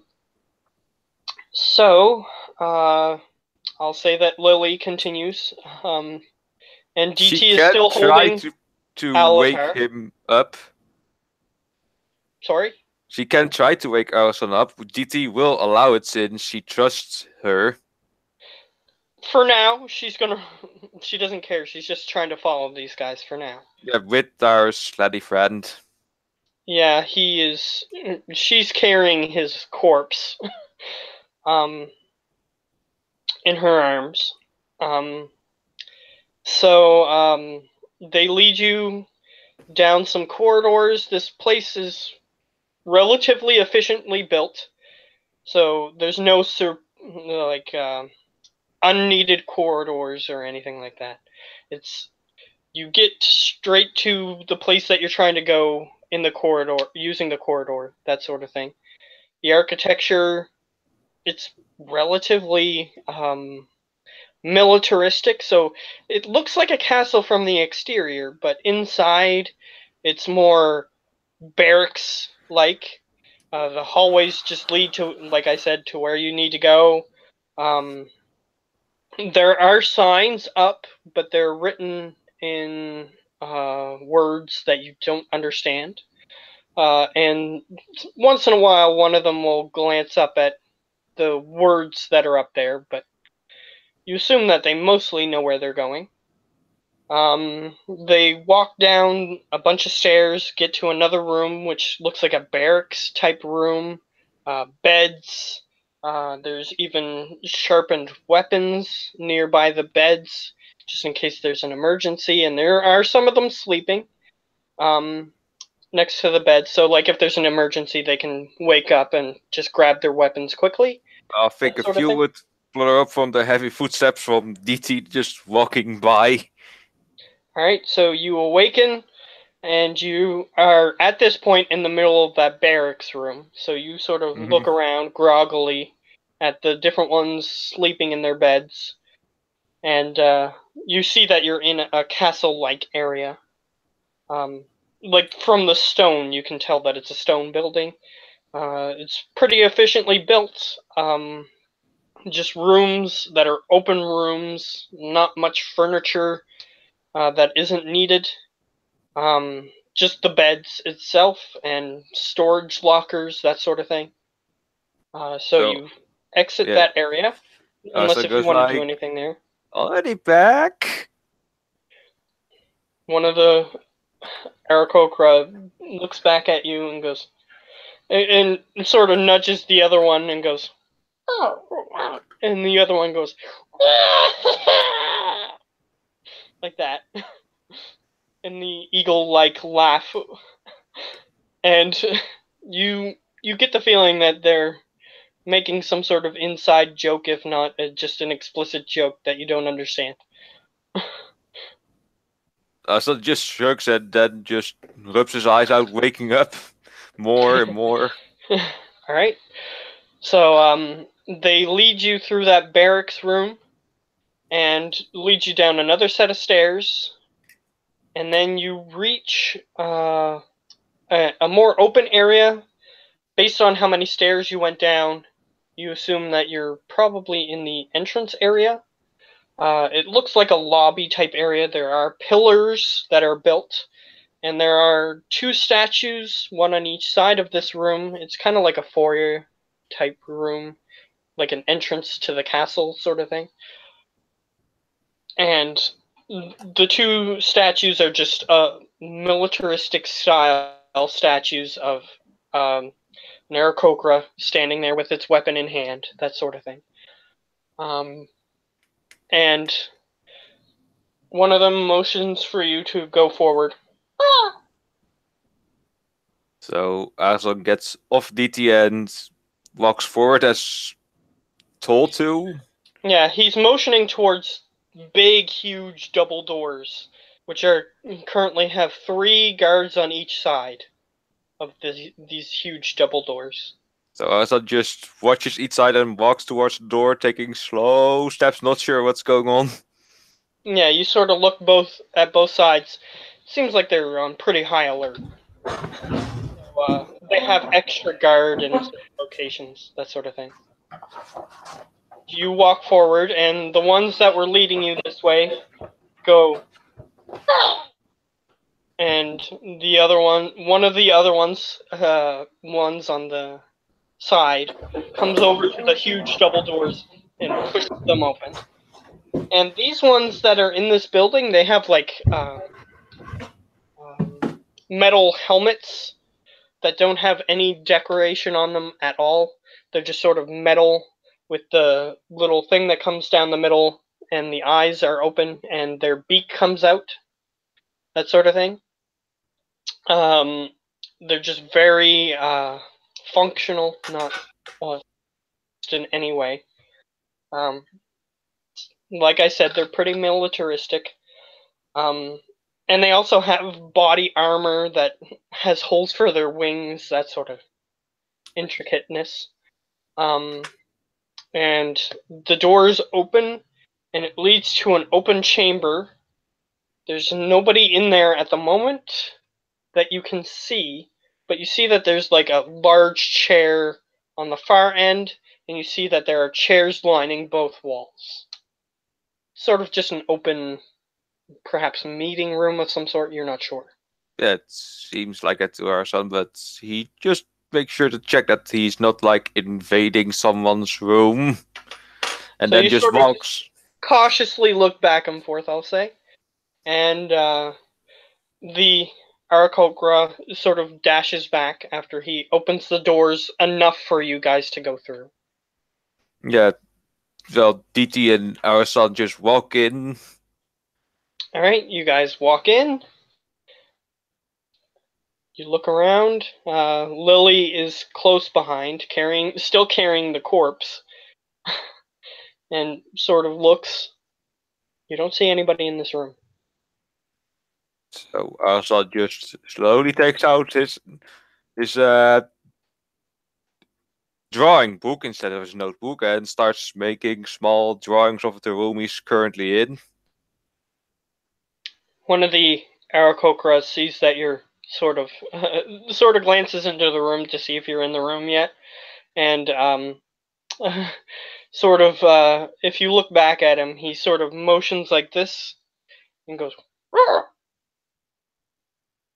So that means further. So Arasan walks further with DT and Lily and the corpse.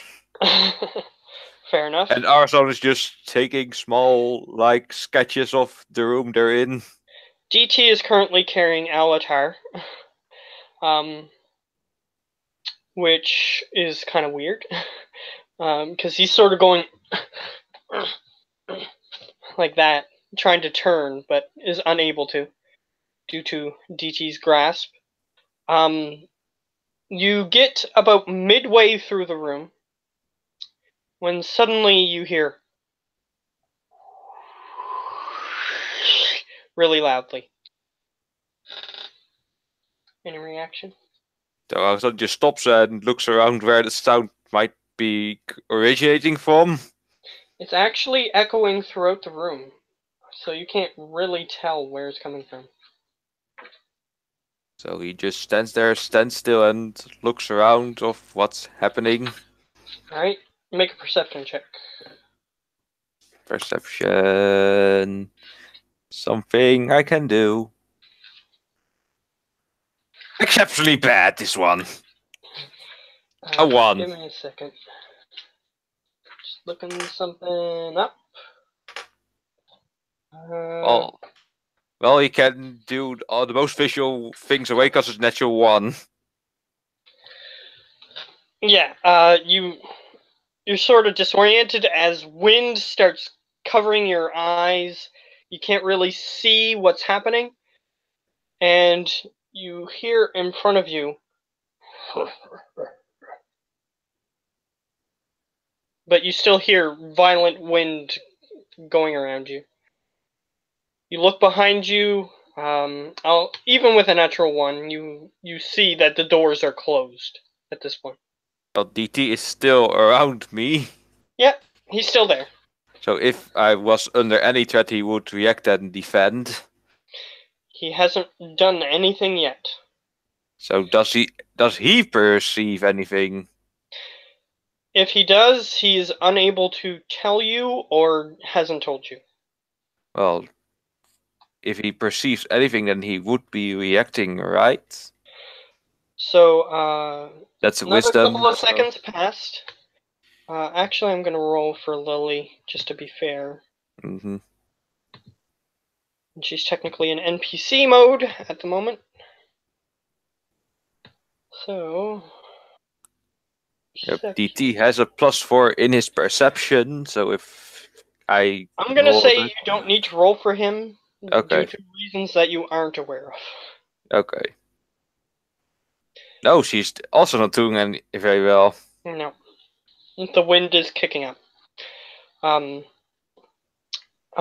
front of you, after a while, the wind dies down, and you see what looks like a very burly, Arabic-type man, blue-skinned, sitting in the chair in front of you. He looks he's dressed up like a sultan, and he's currently sitting in the chair in front of you. You said blue-skinned? Yes. Do I have a feeling this might be a GD? You can roll nature to see if your character has any idea what this might be. Nature, don't feel me now. 9! There are a couple of species that have blue skin. Perhaps it's just a species that has air abilities that has blue skin. You're not sure. Yeah. So, yeah, he's sitting in the chair with his arms folded. And he sort of looks towards you, beckons you forward. So someone goes like, hello? Forward. Yes. I'd like to see your face. So Arson steps forward, DT close behind. All right, and I'll say that the rest of the group also approaches. Follows. He has his arms folded. You guys aren't in good shape now, are you? He sort of glances towards Alatar, who is acting very strangely, and he glances to the corpse in Lily's hands. Yeah, not in the best of shapes indeed. He sort of Well- unfolds his arms ceremoniously and puts them on his legs and leans forward. So why have you come? Well, the Croca told us to go in this room because we accidentally stumbled into this plane of existence. Elemental plane, so to say. Makes sense. How do you know I didn't do it on purpose? Well, I don't, so Erson thinks it's by accident. This does make sense, however. Though, you haven't come at a fortunate time. We are currently at war. Don't say. Shadow things. So our realm isn't the only one being affected. That's correct. And he had his arms folded again, and then he ceremoniously just unveils them again, leans forward. Did you come here to revive this thing, or to heal this thing? Well, to find a way home, but yeah, to revive our friend. I know it's a sled, but he did help us. He's not like the others.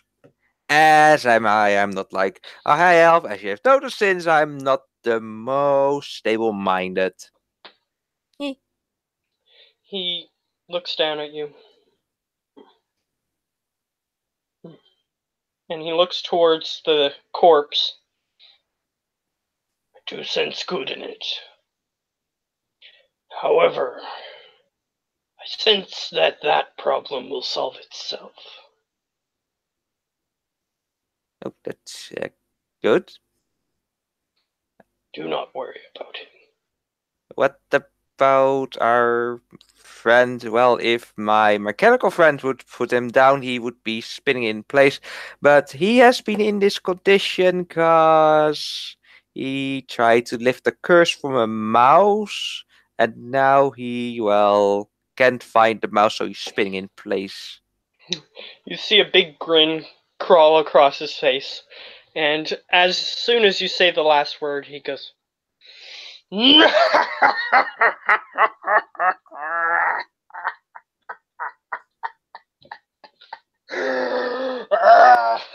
and he goes on for like a whole minute laughing. So Arsa just looks at him, not sure what's going on. He's like, and he even slaps his knee once. And after he finishes,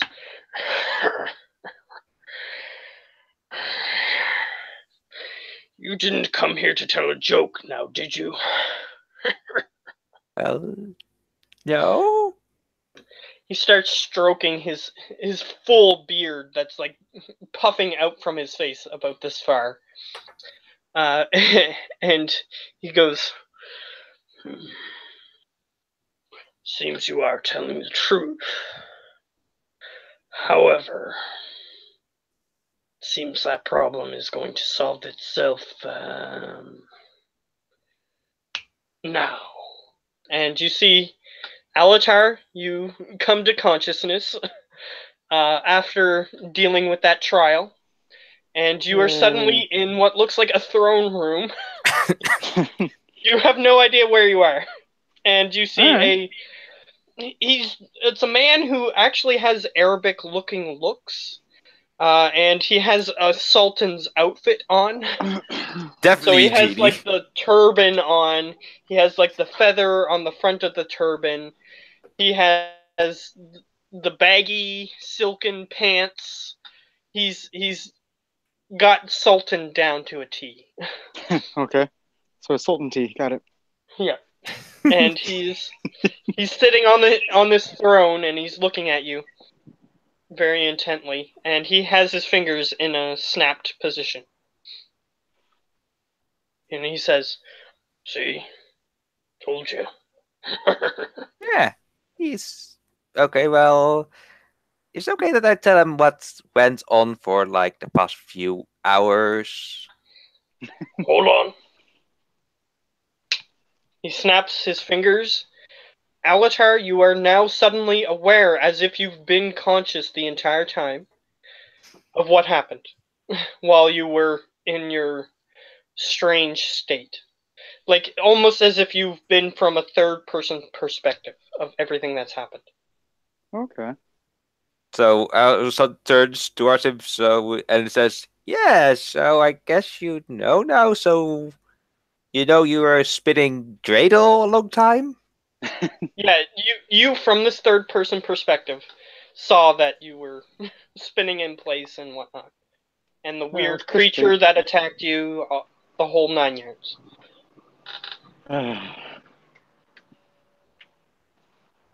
Alright. Cool with that. Yeah, so we're in the elemental plane of air now, and we need to find a way home as well. And well, the arrow crocodile lead us to this fine gentleman. He sort of has a big grin on his face as he's looking at Alatar just suddenly getting all these memories and just being like shaking his head. He's sort of just grinning at the expressions that he's making. Seems like he gets much enjoyment out of this.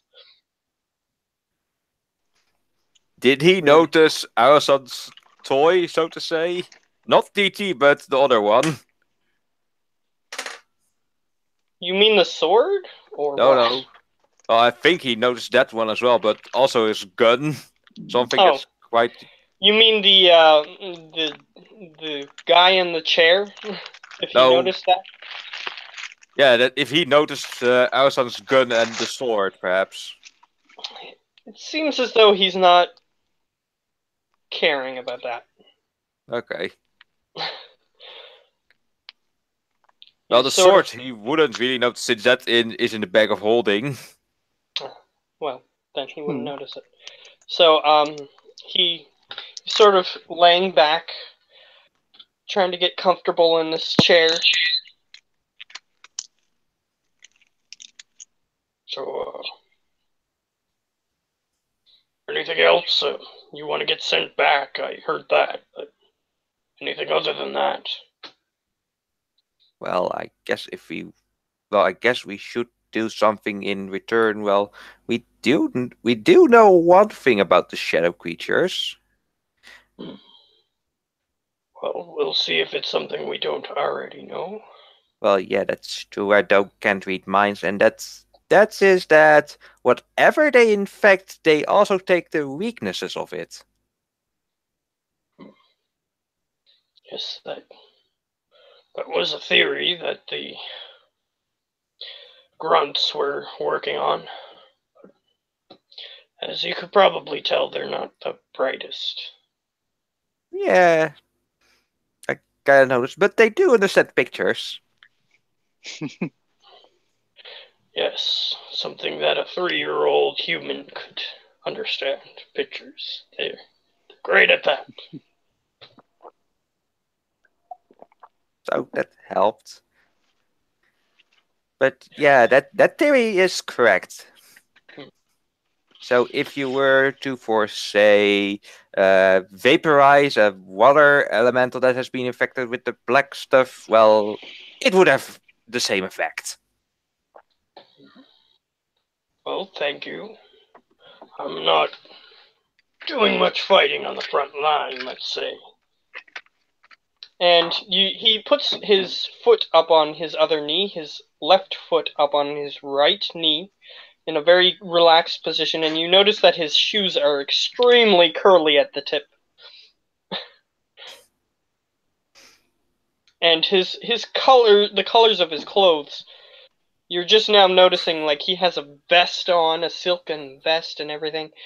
They're like bright green, bright purple, bright yellows, all kinds of colors. Blew up. So he's just sort of sitting there. He looks really relaxed for somebody who's supposedly leading an army. So yeah, since you won't be do too much fighting, I guess you will be relaying this to your soldiers, this info.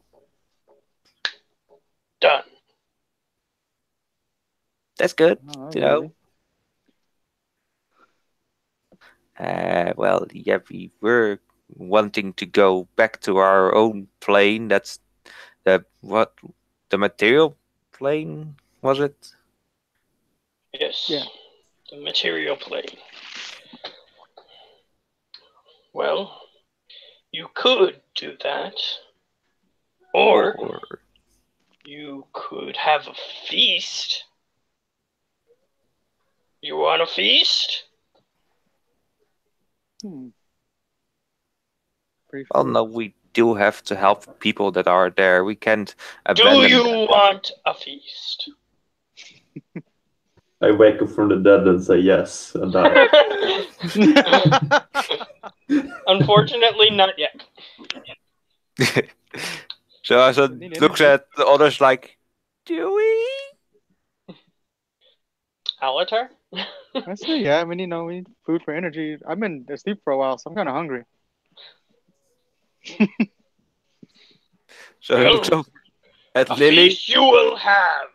And in the middle of the room, you are suddenly... Air just suddenly forces you to the sides of the room where the chairs are. DT and Arosan on one side, and Lily and Alatar on the other, forced into chairs by wind.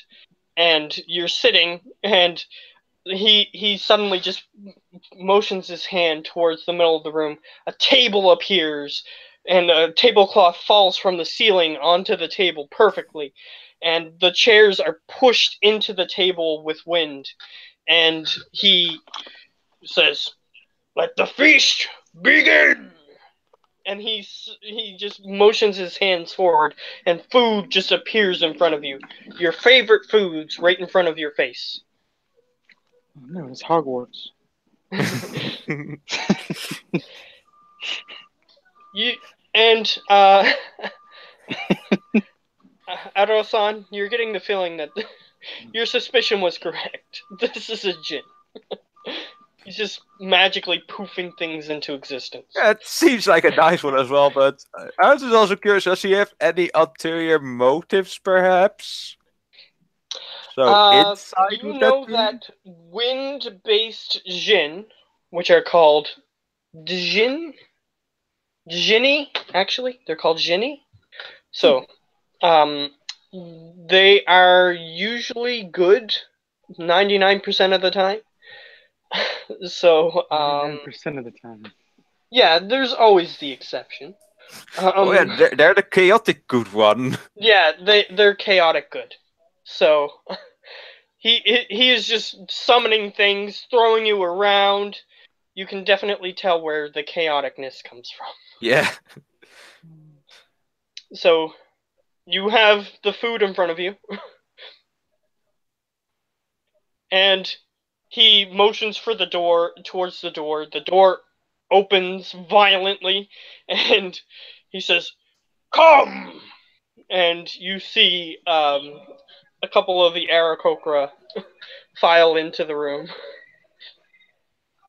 So Azan's just holding his hands to just like, this is Saran? You notice that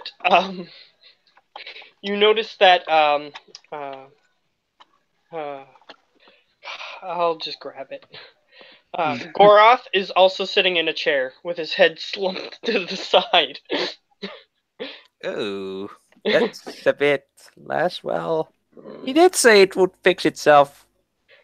He did say it would fix It's kind itself. of unpleasant, wouldn't you say? And he he dresses him up in a tux and straightens his head up and basically does prestidigitation to remove the smell. So he basically does one of those Disney-like magical things where suddenly closes on the person and whatnot. Well, yeah, we could just say he's basically the genie from Aladdin. Aladdin, except for a little bit different. Just a little bit. There's no flying carpet. Yeah, he's not quite the same. Yeah, Mr. Farr, I there's knew it. also no musical in the background going on. Yeah. Not yet, at least. Not yet. You're giving me ideas. Thank you. You got a friend like me, what? He does say after that, after he summons the clothes on him, he goes, "It's just too quiet in here." Bang, bang, and you see musicians just suddenly appear, a full orchestra, playing an upbeat tune, and they're just on the sides of the room at this point. They aren't singing or anything, so there's no singing yet. But there's music. Oh, the silent musical, got it. Yeah. Not quite yet, anyway. So also slowly lifts his head and goes like, good sir, not to be rude or anything, but maybe a tiny bit bold, but with these powers, couldn't you like make the shadow stuff go like away? He sort of just looks perturbed and just glances off to the side and then glances back and he says, "Don't you think I've tried?" Well, yes, just asking. Maybe you did think of it. And he snaps his fingers and a piece of adhesive just closes your mouth closed. So you can't talk anymore. So also slowly reaches in his bag for his book and writes down sorry and holds the page slowly open to him. He snaps his fingers and the glue adhesive is gone. Eat! Eat! So Ars just slowly starts eating, not wanting to like make the genie any more mad. He's not doing it to be mean to you. He's doing it because you're talking too much and you're not enjoying yourself. That's basically our son. He's just more faking than joy, and when he's having joy, that's fair. More... Your character clashes with it. That's fine. I'm just saying he's not doing it to be malicious. No. And he looks to Alatar as he steps off his throne, and suddenly his legs become a whirlwind underneath his feet, and he just sort of floats towards the table. And he looks at Alatar and he says, "Well, I'm sure this isn't what you were expecting." No, not quite.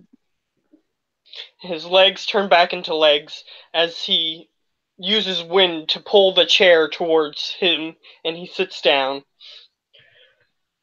"So what were you expecting exactly?" As he's got like a full chicken in front of him, and he just grabs the leg and rips it off and starts biting into it. A lot more chickens. "Chicken it is!" And he snaps his fingers, and in front of you appears 5 chickens, whole chickens. Like live ones or like cooked ones? They're cooked ones, they're yeah. cooked. So like one's barbecue, one rotisserie, one's like grilled. Whatever you want. He just throws it in front of you. It's as if he's reading your mind. God. I like this guy. Disney or not, I like this guy. Alright. Nice. Anything else you desire?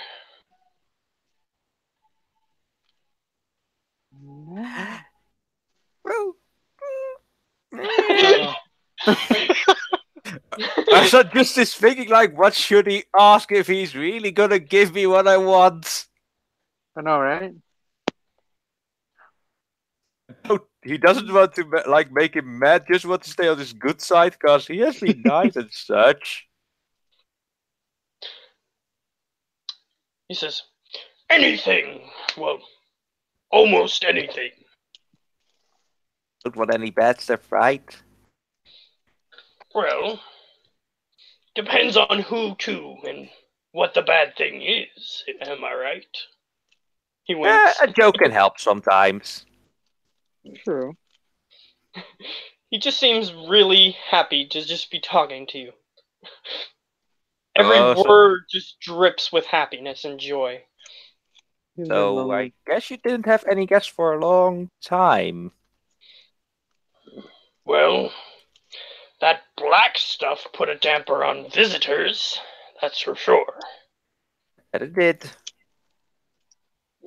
Yeah, not many people using portals these days. If you don't count them. Drink! Enough of the somber talk. That can come later.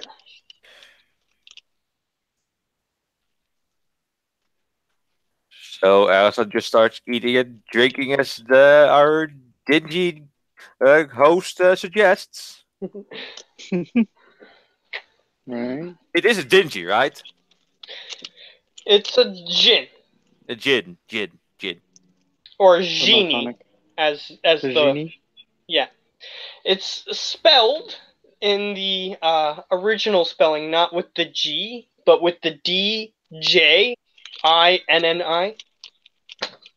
Does he have a pet? So it's Well, you can ask him. original Yeah, spelling. call it tonic. Genie and tonic.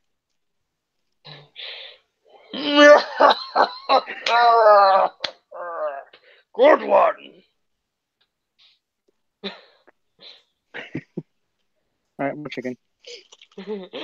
That he seems to enjoy everything, as long as it's not inherently bad.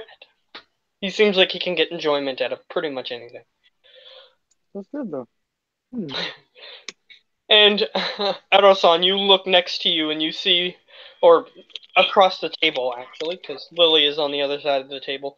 You see the corpse of Gorath being pummeted by magical wind to grab a spoon and a fork and start shoving food into its corpse. Arson can't help himself but to just chuckle at the sight. Yeah, you just see magical wind currents holding his arms up, using the utensils. Weekend at Gorath's. Basically. Sorry. Yeah, it's basically that. Alatar, you can look next to you. Lily is next to you, and then after that is the corpse, so you can see it too. Alright, cool. And I'm gonna take the liberty and say, Gorath, in whatever extra dimensional space you are currently in, you feel joy for some reason. This void of whatever you're in, waiting to be brought back or whatever. You're in a sort of limbo where you're just seeing a void, and you just get this warm feeling like suddenly everything's okay. Well, that's great. That's very good. Yeah. Wish that Lonnie was here so I could see what Lily was doing, but we can only... she would be laughing her ass off. Yeah. You know she would. Yeah. She'll be back soon though. Alright. She'll be back soon. Should be. Anyway, yeah. So, the feast is happening. Anything you would like to talk to the Ginny about? Well, yeah, Arson has one little bit of a serious question, and he looks at the genie and goes like, good sir, the genie, maybe a bit more of a serious question from me. But I haven't... You seem to be the party pooper type. Well, it's most of a more personal question for myself. I haven't seen my folks in a long while, and I was curious. Could you perhaps give me like a vision how they're doing?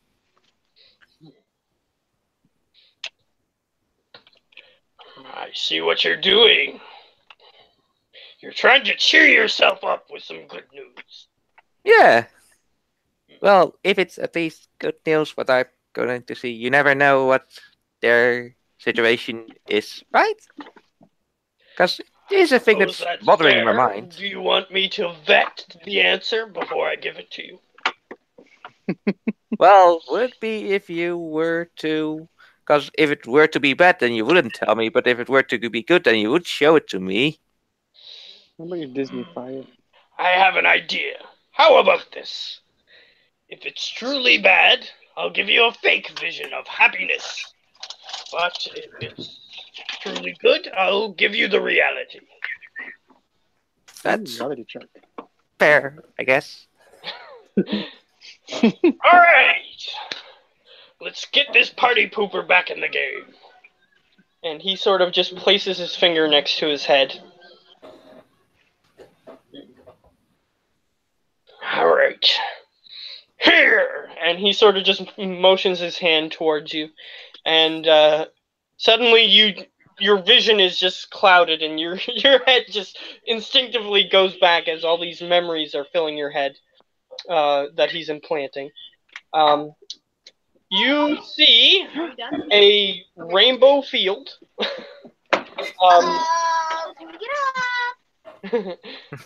You see a field like there's about a 20-foot section of red, then the next color of a rainbow all the way down, 20-foot sections. The field is full and rainbowish colored, and you see your parents skipping through a field happily. And then they kiss each other at the end, and your perspective spins around them like a camera in a weird movie vision type Can I break thing. this vision? And the vision ends right there. So Alexander is just smiling for a little while, then slowly gets up because he knows it is not real. So Yeah. he's currently at the verge of like breaking into a bit of madness in his own mind. The genie looks at you and goes, "See, they're fine." Also just turns to him, giving a big smile, but you can see it's broken. Like he broke him somehow even more, as he already was. Alright, he sees that you're starting to break down a little bit in the mind, and he goes, "Fine, let's be mellow for a moment." And he sends the vision towards you, and you see what looks like a war zone of some sort. Things being thrown, debris falling through the air, kind of like if a building were being blown up nearby, just things falling down, rocks falling. Then you see two people, which appear to be your parents, huddled behind a broken piece of rock. And you see, suddenly your perspective goes behind their heads, and you see them currently fighting some sort of large creature covered in black ooze, this big ball with 50, 60 tentacles coming off of it. It's hitting up dirt and rock from the ground and throwing it towards their position. And then the camera pans in front of their faces, and you see behind them a bunch of refugees along with them, just hiding behind debris, trying to avoid this situation. And then your vision comes back, and he says, "I was trying to give you a good time, and look at you." And your face is just distraught. Well, the smile seems to fix a little, like he's also just getting a bit of his sanity back. Like he knows they will make it. He knows they will be fine. that is something they will be fine with. They can use a little bit of help, but I know they will make it. They had worse. They had me after all. Well, you said if it was bad to not show you. I thought that was Oh. bad. Well, if they were like that, then yeah, that would be the bad. But this they can help. I mean, they handled me, and I exploded the house 20 times. You seem a lot stranger than the typical type that comes to visit me. I heard it a lot. Well, glad to see a smile on your face. And he grabs a goblet and starts downing some wine. And since Lonnie is back, we can start filling her in on what's happening. Yeah, What did I miss? I will be right back. I will be grabbing a drink once more. All right. We'll be right back. No, he will. While you inform her, I will be going to grab a drink. So I'll be All back. right. I guess by the time we'll be back, you will be still partially informing her, I hope. Yes. So I'll be right back. So you left mid-fight. You defeated the Yeah. creature. Yay! I just kept spamming your short bow, basically. That's what I got you to do. And you contributed some damage, not as much as Arosan and DT, but you contributed some. And you guys went back. You collected Goroth's corpse. I don't know if you were there. He died. Oh shoot! Yeah, you collected his corpse. Okay. And you guys got on the giant eagles. Mhm. And seemed like Arosan communicated with the creatures, even though they don't have the same language. He was drawing them pictures to try to convey a message. So they brought you back to this castle, which is heavily guarded. There's thousands of those creatures, those Aarakocras. Yeah, the ones that look like eagle-type creatures. They're like eagle humanoids type of thing. They're all guarding this castle. They're flying around. You encountered a security checkpoint, but the guys got you past. You landed on the sort of helipad-type platform on top of the castle. You went into the castle. And it's a fairly militaristic setup type capsule. You went into the main foyer area. You opened the doors, and there was nobody in the room. And then suddenly a genie appeared in the room, and A started. genie. Yes, a genie, like a. Oh dear God, we're gonna die.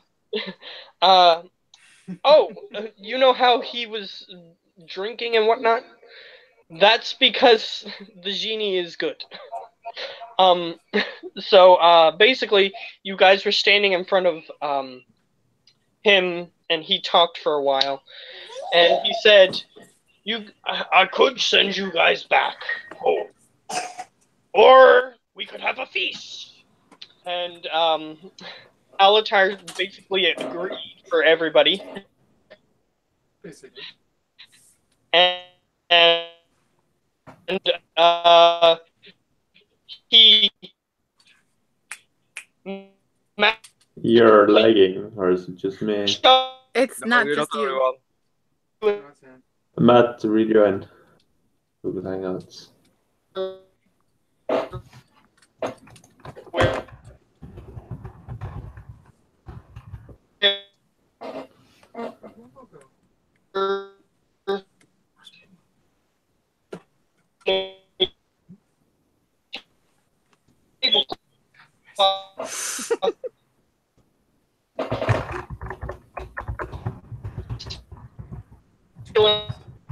Mommy.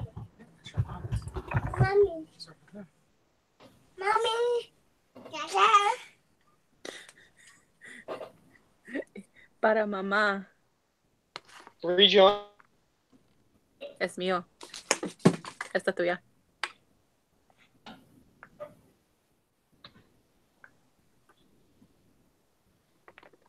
Matt died. Yeah. Just Oh, we he's heard, rejoined. seems we heard the word rejoin, but we don't hear anything else. So restart. For the genie, I said yes to the food. Yeah. I say yes to the food too. See? And apparently I got all my memories of floating and spinning and seeing you guys fighting a big fish.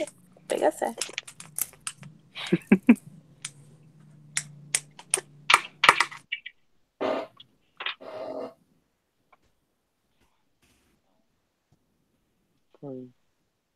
I'm trying to contact him in the group chat we're having right now. See if that helps. yeah, he's coming back. Just hang on.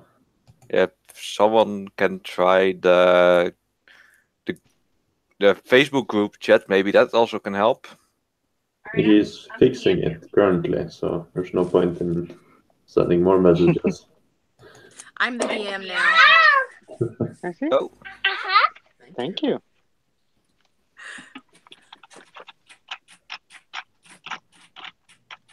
Amor. See. Yeah.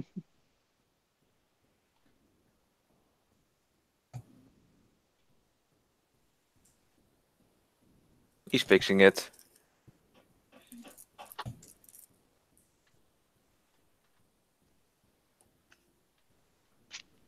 Amor, pizza.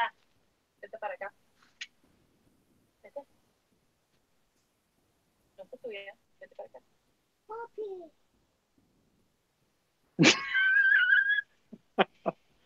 What are we missing? That's so funny. You put on Poppy. I'll put on Poppy. Thank you.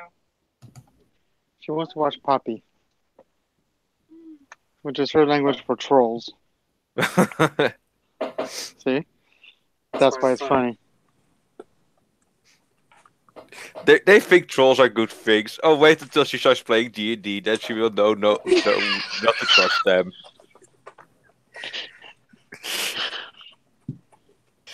Touche. He wanted to make sure that it cuts both ways, really. To the ball.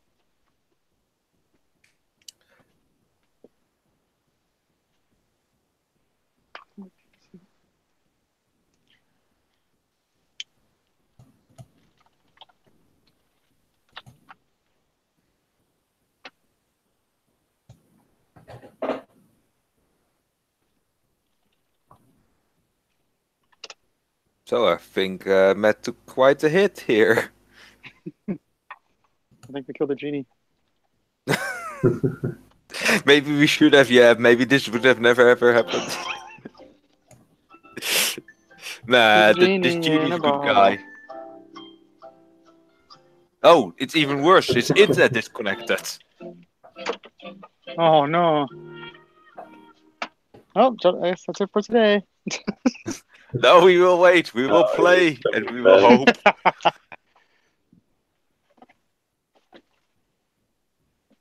Minor technical difficulties?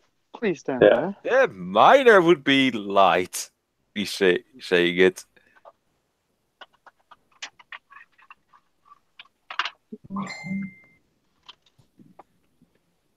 So then with He bikini. made a new one. Okay, well, let's go there.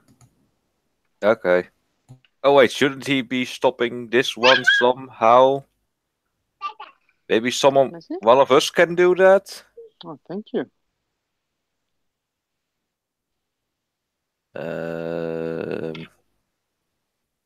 It would be a bummer if we can't, and he lost that whole recording. That would be a bummer. Well, if one of us stays in here, then can someone contact him? Come on. Here, paper. So what happened?